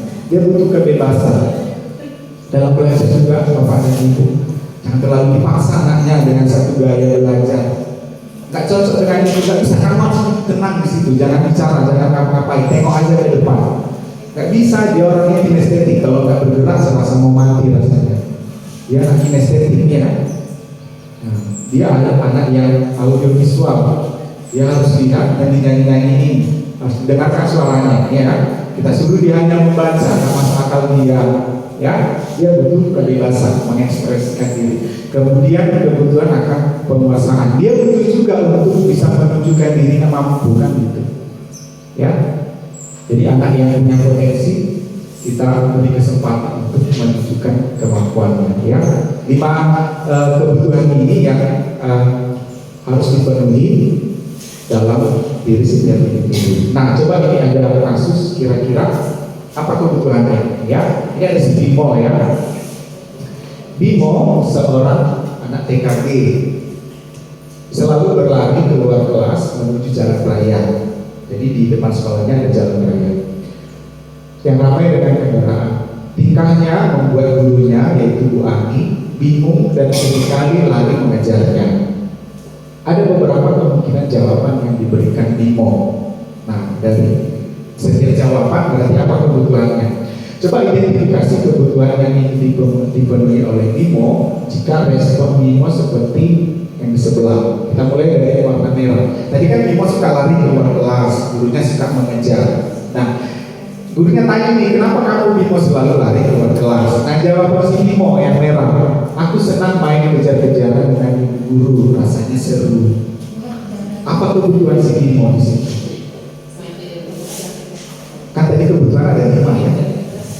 Kebutuhan bertahan ibu, kemudian dicintai dan ya diterima, kemudian kesenangan, kemudian kebebasan dan penguasaan pada sesuatu. Nah, di antara kelima itu kalau si Bimo menjawab aku senang main kejar-kejaran sama guru, maka kebutuhan dia apa? Dia butuh kesenangan, makanya dia melakukan itu. Kalau dia nggak butuh itu, dia nggak akan melakukan. Maka pendekatan gurunya apa? Oh, si Bimo lagi butuh kesenangan yang sekarang. Maka kita belajarnya sesuai dengan kesenangan tadi, supaya dia bisa belajar, ya. Oke, kalau yang biru, ibu kejar aku karena ibu guru sayang aku. Iya, kebutuhannya adalah kebutuhan rasa sayang dan rasa dicintai. Jadi gurunya harus menunjukkan sikap pada si Bimo bahwa si Bimo ini sedang disayangi, sedang dicintai sama gurunya, ya. Kemudian aku hebat kan bisa buat ibu guru mengejar aku. Di kebutuhan si Bimo di situ apa?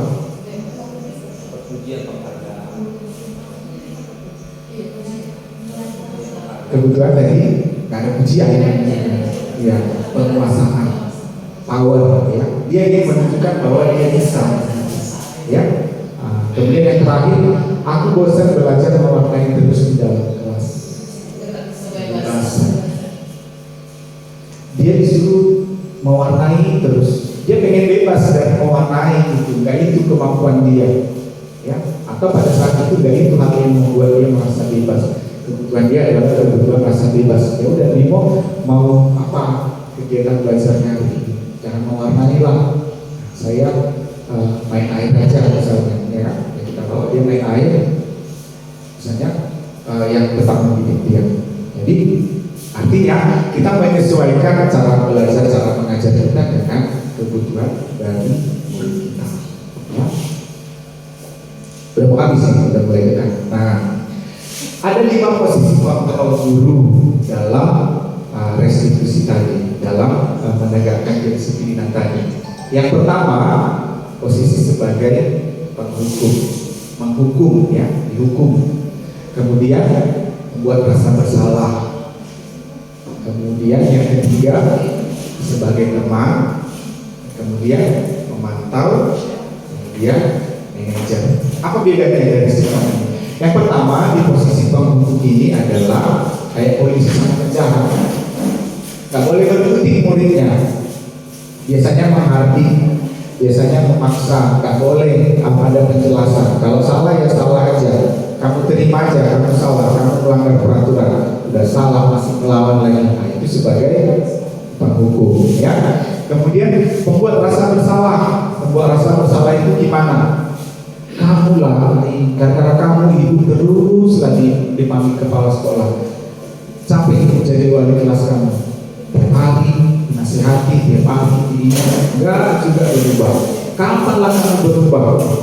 Karena itu udah salah, makin kita buat merasa bersalah lagi, ya kan, makin dalam rasa bersalahnya. Itu posisi guru. Yang ketiga sebagai teman, kamu kok terlambat hari ini? Gara-gara kamu terlambat kan jadi ini kita. Gimana lah itu apanya? Ya udah, nanti kalau pas ini kamu buat, nanti Bapak bantu ya. Sebagai teman, posisikan diri sebagai teman. Yang kedua sebagai pemantau. Sebagai pemantau ini kamu terlambat. Kamu tahu apa hukumannya terlambat? Tahu Pak, ini hukumannya, ya kan? Hukumannya saya harus ditahan dulu 10 menit karena saya terlambat 10 menit. Ya udah, lakukan. Saya tengok ya, kalau kamu lakukan nanti dapat konsekuensi yang baru lagi. Itu pemantau. Jadi dia nggak perlu nggak ada mencari kedekatan dengan muridnya. Dia hanya aturannya apa, salahmu apa, hukumannya ada, bukan hukumannya, konsekuensinya apa sesuai peraturan ini, maka lakukan, saya awasi itu. Nah, kalau di manajer ini lagi yang melakukan restitusi tadi. Jadi harapannya posisi kontrol kita jangan lagi yang dua ini namanya posisi kontrol yang negatif. Sebaiknya jangan dilakukan. Ya, posisi teman sampai manajer itu masih positif, tapi alangkah bagusnya kalau kita bisa sampai di manajer. Minimal jadilah di pemantau. Pemantau itu dia memberi jarak antara, nggak boleh ada kedekatan dengan muridnya. Ya, yang boleh dilakukan adalah apa peraturannya, kesalahan apa, konsekuensinya apa, lakukan, saya awasi. Ya, kalau nggak dilakukan maka muncul konsekuensi yang baru. Ya, tapi kalau di manajer akan dilakukan restitusi tadi. Ya, nah bagaimana supaya kita bisa sampai ke posisi manajer? Nah, ini sebenarnya ada video yang boleh kita lihat. Ikutan nggak ya saya ini?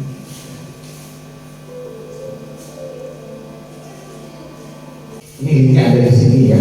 Nah, di situ dia diberikan contoh kelima posisi guru tadi. Ya, nanti kita lihat saja kalau ada kesempatan nanti kita lanjutkan sedikit lagi karena kita sudah 12. Oke, nah yang terakhir Bapak dan Ibu di restitusi tadi ya. Restitusi tadi adalah cara kita untuk mengajak anak untuk bisa mencari sendiri solusi dari masalah yang dilakukannya atas perilaku yang dilakukannya ya. Bahasa lainnya adalah memberi kompensasi kepada orang yang jadi korban dari perilakunya. Nah, di segitiga restitusi ini ada 3 tahap yang sebaiknya dilakukan. Kalau nggak bisa lompat nggak apa-apa, tapi nanti hasil restitusinya tidak maksimal. Harapannya 3 langkah ini dilakukan, tapi kalau nggak bisa dilakukan secara lengkap nggak apa-apa, tapi ya restitusinya nanti tidak maksimal, gitu ya. Langkah pertama adalah menstabilkan identitas. Tadi kan anak kita, misalnya murid kita itu melakukan pelanggaran ya, misalnya murid kita terlibat perkelahian misalnya dengan kawannya, maka kita panggil yang terlibat perkelahian tadi. Nah, anak kan situasinya masih emosional ya, kemudian dia menyadari bahwa dia adalah yang melakukan kesalahan. Maka langkah pertama sebelum kita melakukan restitusi adalah stabilkan dulu dirinya. Kita bantu anak menstabilkan identitasnya, baik itu perasaan bersalahnya atau juga emosinya. Bagaimana cara kita menstabilkannya adalah yang pertama, jangan kita salah-salahin lagi, ya. Tapi kita coba tanya, kenapa kamu melakukan itu? Apa yang sudah kamu lakukan? Nanti akan dijelaskan ini, ya. Nah, terus jangan salah-salahin lagi. Kamu salah lakukan ini, jangan lakukan ini, lakukan itu, ya kan? Tapi bilanglah, semua orang pernah melakukan kesalahan. Bahkan saya sendiri itu pernah melakukan kesalahan. Jadi dia pun akan merasa, oh iya, guru saya ini mengerti situasi saya. Yang pertama, kita stabilkan dulu identitasnya. Jangan kita memaksakan restitusi pada orang yang pikirannya masih belum stabil. Ya. Nah, langkah yang kedua kalau tadi adalah menstabilkan identitas. Nah, cara yang kedua adalah bukan cara yang kedua. Langkah yang kedua adalah memvalidasi kesalahan. Memvalidasi kesalahan ini maksudnya seperti memvalidasi info DPK kita ya. Nah, jadi valid gitu. Memvalidasi ini artinya bahwa kita menerima dia, bukan membenarkan kesalahannya, tapi walaupun dia salah, kita tetap menerima dia. Jadi kita tidak membuat dia, oh udah kamu udah nggak bisa ini, kita di posisi penghukum. Maka kita memvalidasi kesalahannya dengan cara adalah caranya dari situ. Sebenarnya kamu bisa saja bertindak dari jalan, tapi hebatnya kamu adalah kamu tidak melakukan sampai keterlaluan.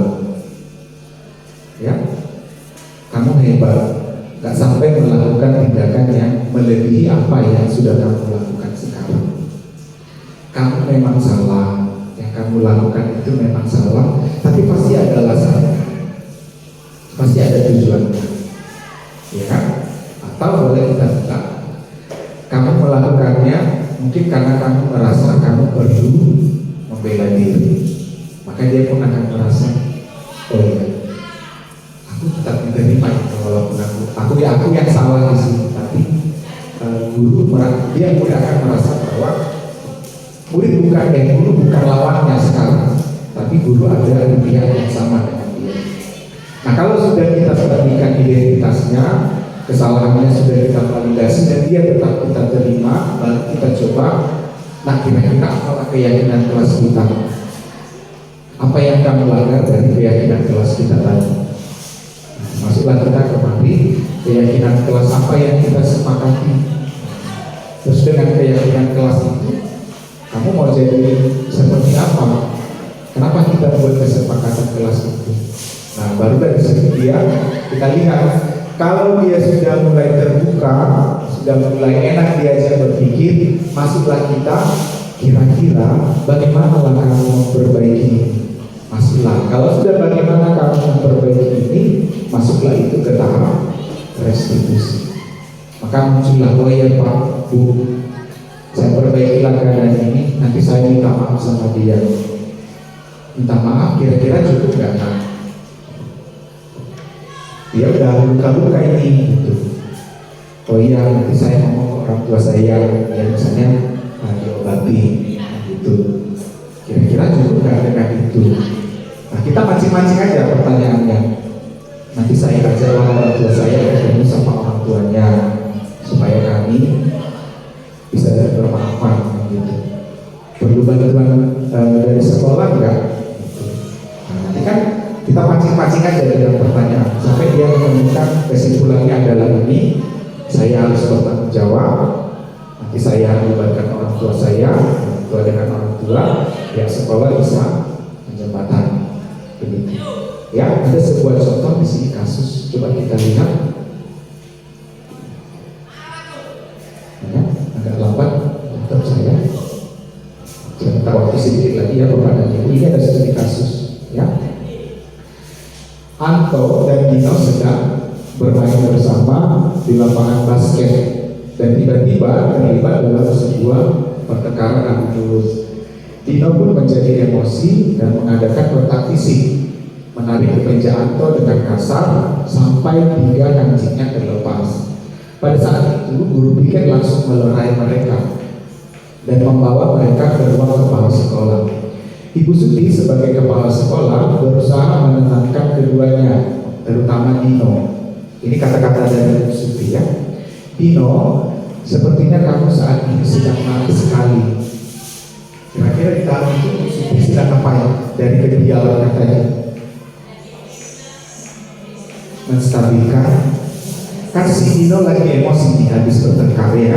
Maka Bu Suti menenangkan si Dino itu dengan begini.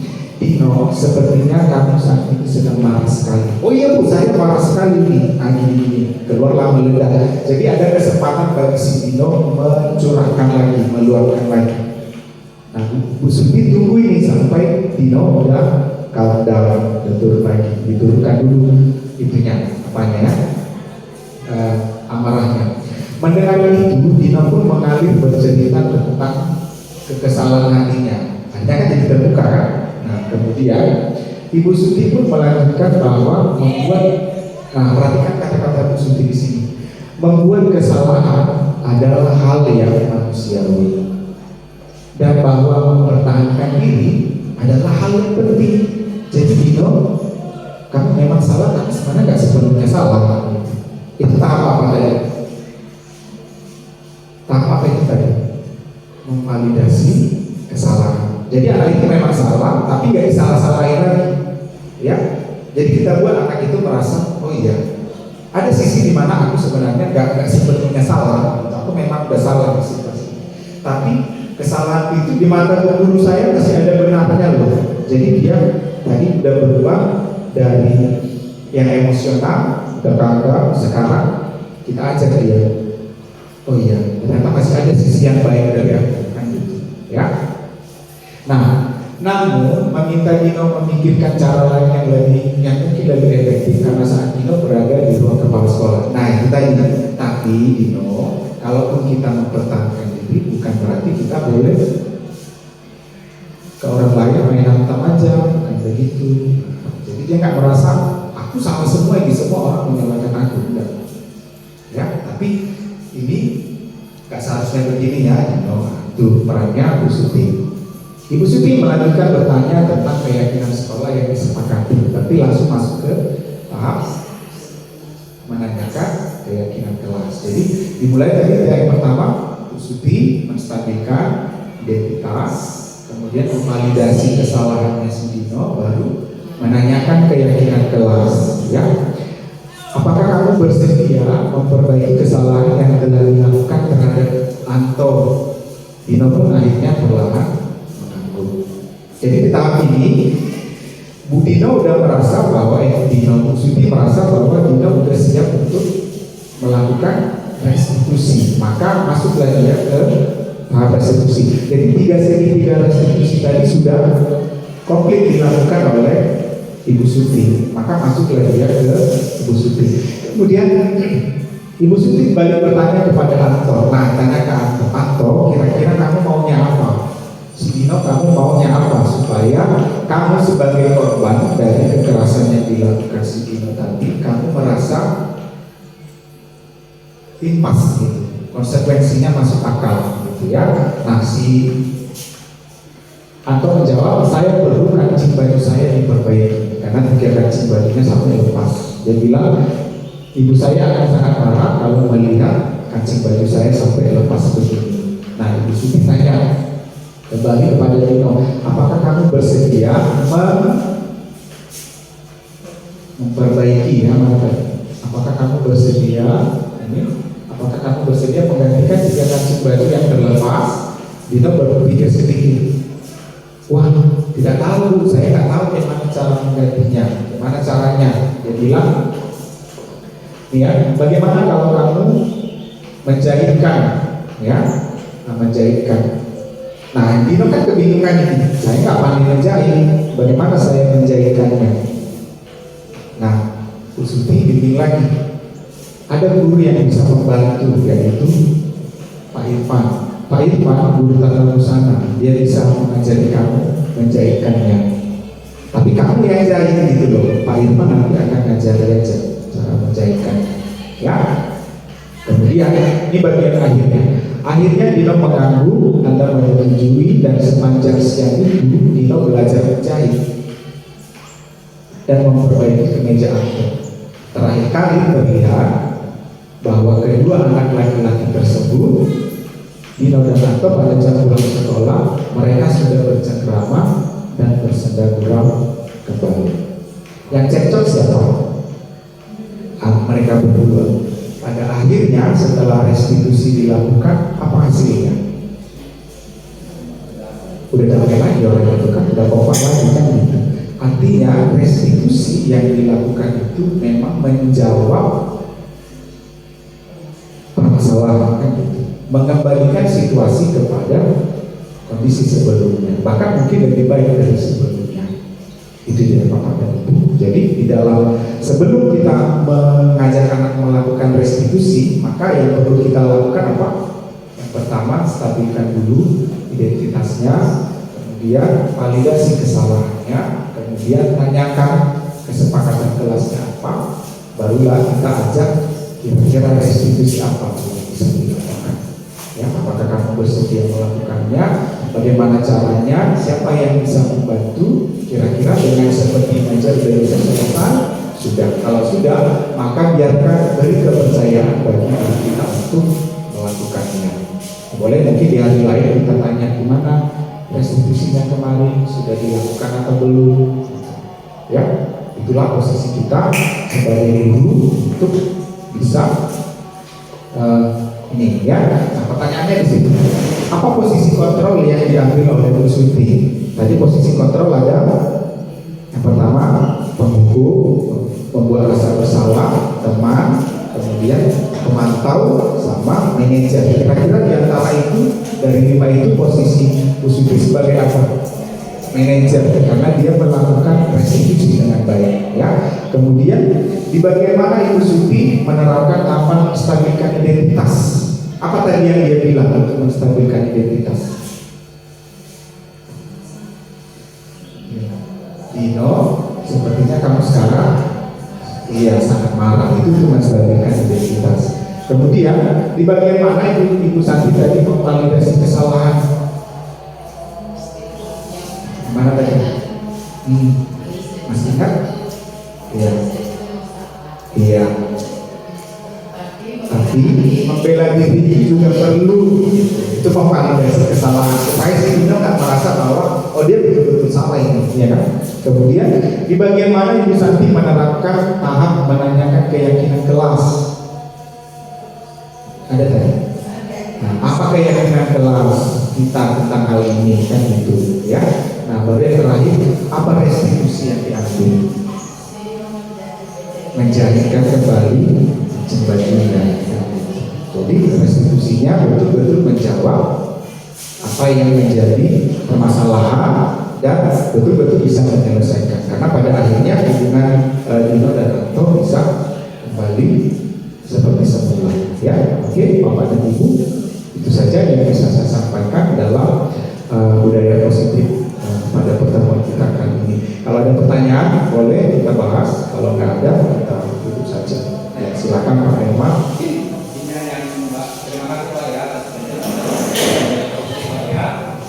Ini kalau masalah budaya ini kan kebiasaan ini ya, ini dilakukan maka seperti biasa.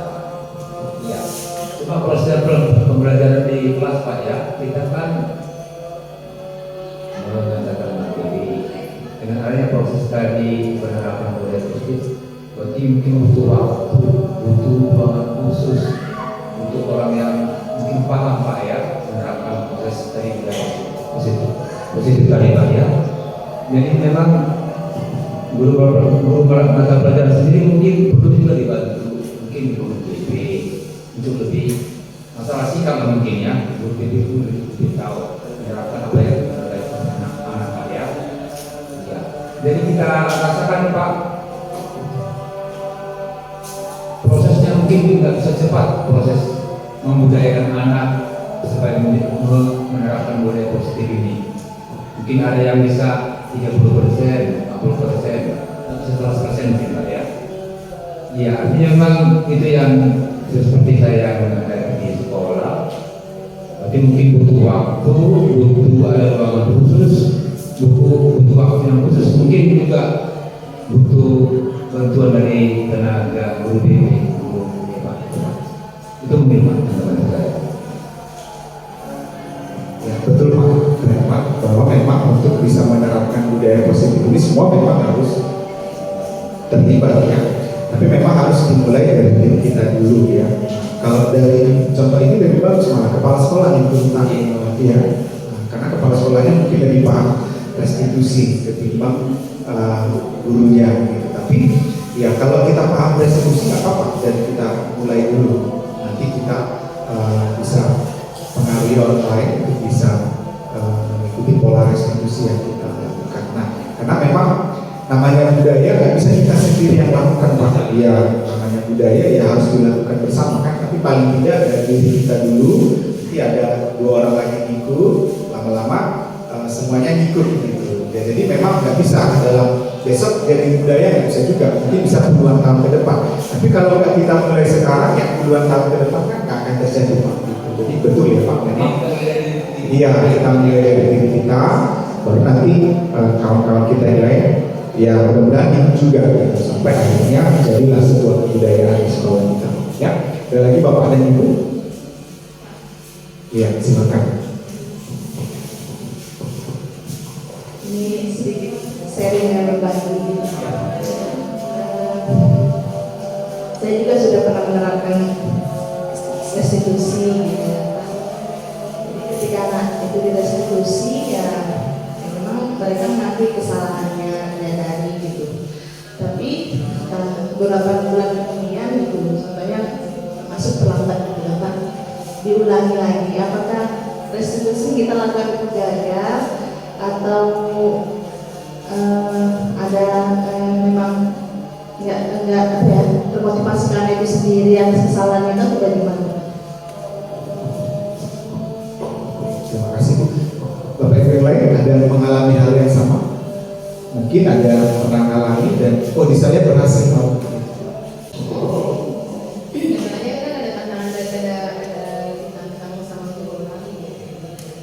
Misalnya kan si anak tidak memakai dasi, kita udah coba wajib pakai dasi gitu.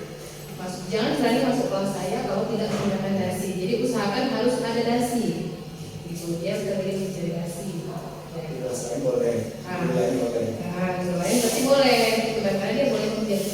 Sampai anak itu ditanya gitu, kenapa? Nanti ibu itu sebelum tanya. Gitu. Jadi kita seolah-olah Jadi ada dualisme keyakinan kelas jadinya ya. Di satu sisi waktu menerapkan harus seperti ini, di yang lain boleh aja kan gitu. Nah, saya ke yang sedikit dulu.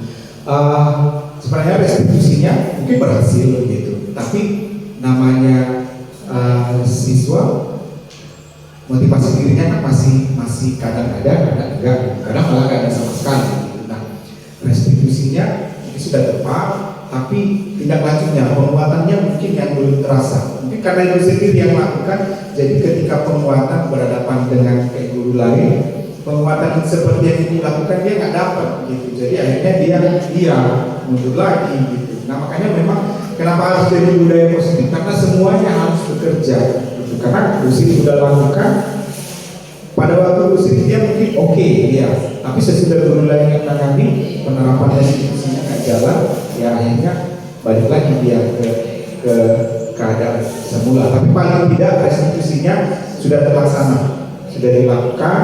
Dan sebenarnya butuh penguatan lainnya. Nah, itulah posisi kita tadi.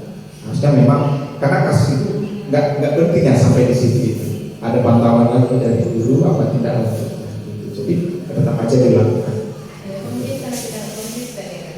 Kadang-kadang kita nggak konsisten ya kan. Betul. Ada batasnya juga. Iya. Iya, karena kadang kita manajer tiba-tiba jadi penghukum juga ya. Iya. Betul.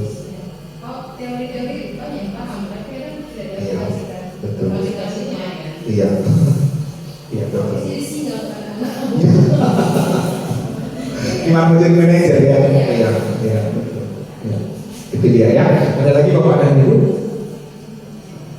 Kalau tidak ada lagi, ya kita akhiri sampai di sini. Terima kasih Bapak dan Ibu untuk waktu yang panjang ini bersama dengan kita semua di MGP ini. Mohon maaf jika ada kata-kata yang salah. Hanya ini yang bisa saya bagikan bagi Bapak dan Ibu. Mudah-mudahan ilmu ini bisa bermanfaat bagi kita semua. Terima kasih. Selamat siang.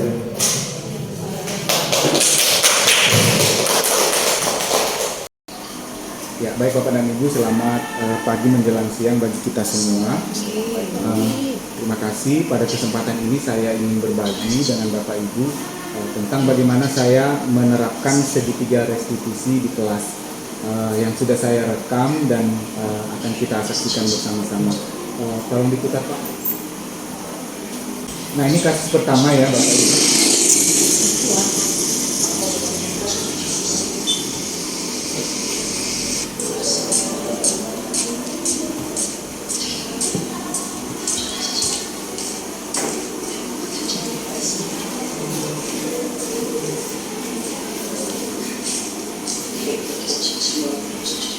Selamat pagi Karen, silakan duduk. Ketua kelas kita melaporkan bahwa tadi pagi ada keributan di kelas. Boleh kalau Pak tahu? Iya Pak. Tadi kamu sebut di kelas. Apa yang kalian dengan kelas? Saya kesal Pak. Semua menyalahkan saya karena kelas tidak bersih Pak. Sepertinya kamu masih sangat marah dengan kejadian tadi. Ya marah lah Pak. Semua menyalahkan saya. Baiklah Karen, Bapak memanggil kamu bukan untuk menyalahkan kalian. Kesalahan itu bukan hal yang terpenting bagi Bapak sendiri. Siapapun bisa melakukan kesalahan. Ya Pak, terima kasih sudah mengampuni saya. Siapapun tidak akan senang jika salah-salahkan, apalagi sampai dibawa-bawa oleh satu kelas. Namun Karen, ada cara yang lebih hebat daripada membuat keributan. Bapak senang kalian tidak sampai membuat pertengkaran yang lebih hebat. Ya Pak, kami minta maaf. Karen, bolehkah Bapak bertanya kenapa kalian tidak mau melakukan tugas tiket? Kalian malu Pak. Kalau anak laki-laki harus menyapu di kelas, itu kan pekerjaan anak perempuan. Pekerjaan menyapu dan membersihkan kelas adalah tanggung jawab bersama. Siapapun dapat melakukannya tanpa menggunakan sekolah. Kami tidak perlu masalah kalau bersama itu adalah tindakan disiplin. Ya Pak, maafkan saya. Sekarang, apakah kamu sudah menyadari kesalahan ini? Sudah Pak. Kira-kira kesepakatan kelas mana yang dilakukan? Semua orang harus bersikap bertanggung jawab. Baiklah, apakah kamu masih meyakini keyakinan kelas itu? Masih Pak. Sekarang, bagaimana kamu akan memperbaiki masalah ini? Saya akan meminta maaf kepada teman-teman kelas. Apa menurut kamu itu cukup? Tidak Pak. Saya akan tetap bertanggung jawab untuk membersihkan kelas sampai pulang nanti. Saya juga akan melaksanakan piket sesuai jadwal. Baiklah, Bapak terkait dengan kamu. Sekarang, kamu boleh kembali ke kelas dan melaksanakan tanggung jawab kebersihan sampai selesai. Ya, ini kasus pertama ya. Saya permisi ke kelas. Restitusinya udah dapat bahwa dia minta maaf dan mengganti kesalahannya dengan melakukan tugas tiket sampai pulang sekolah. Ini kasus yang kedua. Karen, apakah kamu tahu kenapa Bapak memanggil kamu? Karena saya bermain game saat pelajaran dan Bapak minta untuk saya. Apakah kamu tahu akibat dari perbuatan kamu?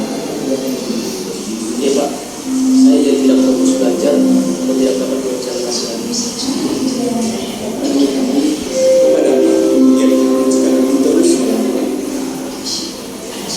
Saya bisa ketinggalan banyak pelajaran dan nilai-nilai saya bisa anjlok dan saya tidak dapat ikut SNMPTN. Sekarang, kamu sudah menyadari kesalahan. Sudah Pak, saya bisa. Baiklah Karen, semua orang bisa berbuat kesalahan. Yang terpenting bagi Bapak, kamu sudah menyadari kesalahan. Kamu jauh lebih berharga daripada kesalahan. Sekarang, apa kesepakatan kelas yang kamu lakukan? Semua orang harus harus bisa menghargai diri orang lain untuk membantu. Lalu, bagaimana kamu memperbaiki kesalahan?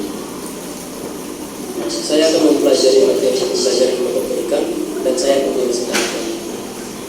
Baiklah, kamu dapat menggunakan YouTube untuk mempelajari materi tadi. Materi tadi juga sudah aku dengan ulang. Kira-kira kapan kamu akan melakukannya? Saya akan menggunakan waktu istirahat pertama. Baiklah, Bapak beri kamu waktu hingga istirahat kedua untuk menyelesaikan materi.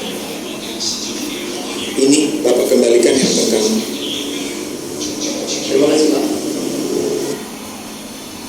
Refleksinya ketika saya melakukan penerapan segitiga restitusi. Perkenalkan, nama saya Karel Reza Pragiawa.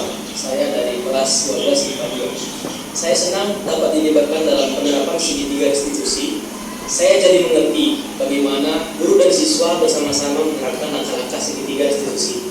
Harapan saya, semoga restitusi dapat diterapkan semua guru di sekolah kami. Terima kasih. Ini kesulitan yang saya hadapi waktu membuat.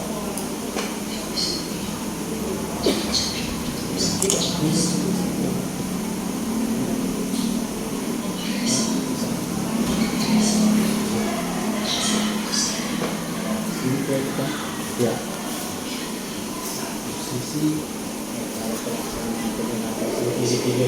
Saya akan menggunakan waktu istirahat pertama.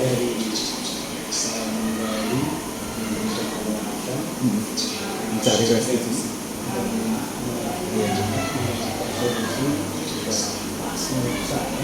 Cuman tadi di refleksi ini menurut saya agak kurang sih, karena ketika di sini di dalam pelaksanaan dia masih pakai baju putih abu-abu, ternyata di refleksi ini sudah jadi ada jaraknya, tidak langsung direfleksi barangkali pada saat seksual. Itu Sama dari Bapak ya, terima kasih Pak Basri. Tapi yang lain jika ada ingin memberi masukan atau memberi pertanyaan juga boleh, bagaimana penerapan segitiga restitusi ini boleh disampaikan. Ya, Bu Fauzia. Kita lihat tadi itu ada 2 kasus ya. Iya.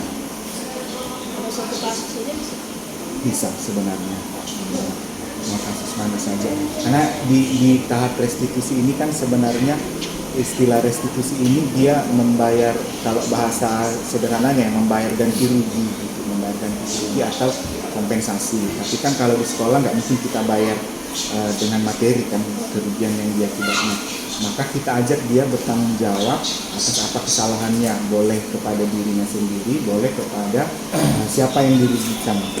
Nah kalau kasus Karel ini kan yang pertama dia kan nggak tiket, jadi yang dirugikan kan teman-temannya gitu. Jadi langkah restitusinya mereka kan bentrok itu, ribut di kelas. Jadi mungkin emosinya masih pada waktu itu masih emosi. Jadi jangan mengajak dia menentukan restitusi waktu emosi, kendalikan dulu emosinya, baru sampai dia betul-betul sudah tenang dan sadar bahwa dia salah. Kemudian dalam posisi itu jangan kita buat bahwa dia salah, dia tidak kita terima gitu. Bukan berarti karena dia salah dia kehilangan hak, bukan. Tapi dia tetap siswa kita, dia tetap punya hak menerima pendidikan, dia tetap punya hak untuk berada dengan kelompoknya gitu. Jadi ketika dia sudah menyadari bahwa dia tetap diterima, maka kita ajak dia melihat kesalahannya apa gitu. Apakah dia sadar pada kesalahannya? Kalau dia sudah sadar, kita ajak kira-kira apalah yang bisa kamu lakukan untuk menebus kesalahan itu. Jadi seperti tadi Karel mengambil, saya harus minta maaf ke teman-teman satu kelas karena satu kelas kan dirugikan karena saya nggak kena tiket. Kemudian tanggung jawabnya apa? Jadi belajar dia berlatih tanggung jawab di situ. Maka hari ini saya akan tiket 1 harian gitu, menebus kesalahannya nggak tiket tadi pagi. Nah, dia sendiri yang menentukan gitu. Tugas kita guru adalah mengajak dia sampai bisa menentukan restitusi yang tepat gitu, sesuai dengan kesalahan. kita pantau juga. Iya, kita pantau lah dia dilakukan apa enggak. umpamanya nggak dilaksanakan. Nah, kita panggil lagi, berarti restitusi lagi pada kesalahan yang tidak mau melakukan tanggung jawab. Jadi enaknya di restitusi ini tidak ada hukuman fisik, baru anak tidak merasa bahwa terhukum karena dia sendiri yang menentukan apa tanggung jawab yang harus dia lakukan. Jadi dia mengukur kemampuan. Jadi tugas guru adalah mengamati dilakukan apa. Boleh masukkan. Iya. Gurunya maunya baju gurunya Ganti ya. Jeli ya. Iya. Makasih ya Pak Toga, saya sudah menyaksikan video Bapak. Semua langkah-langkah segitiga restitusi sudah ada di sana. Masukkan aja kepada saya. Kalaulah kita melakukan ini secara spontan, misalnya di lapangan, saya kira kalau cara yang Bapak lakukan tidak akan mengorek si anak gitu. Karena kan terlalu singkat gitu ya.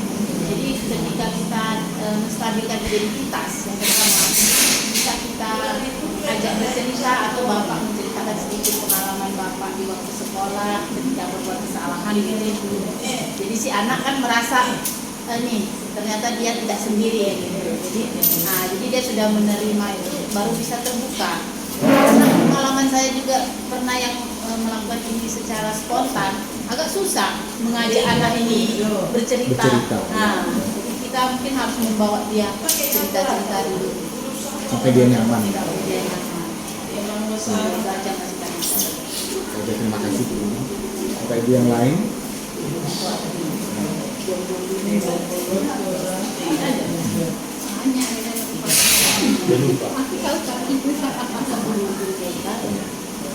Dari Bu Kalida ya?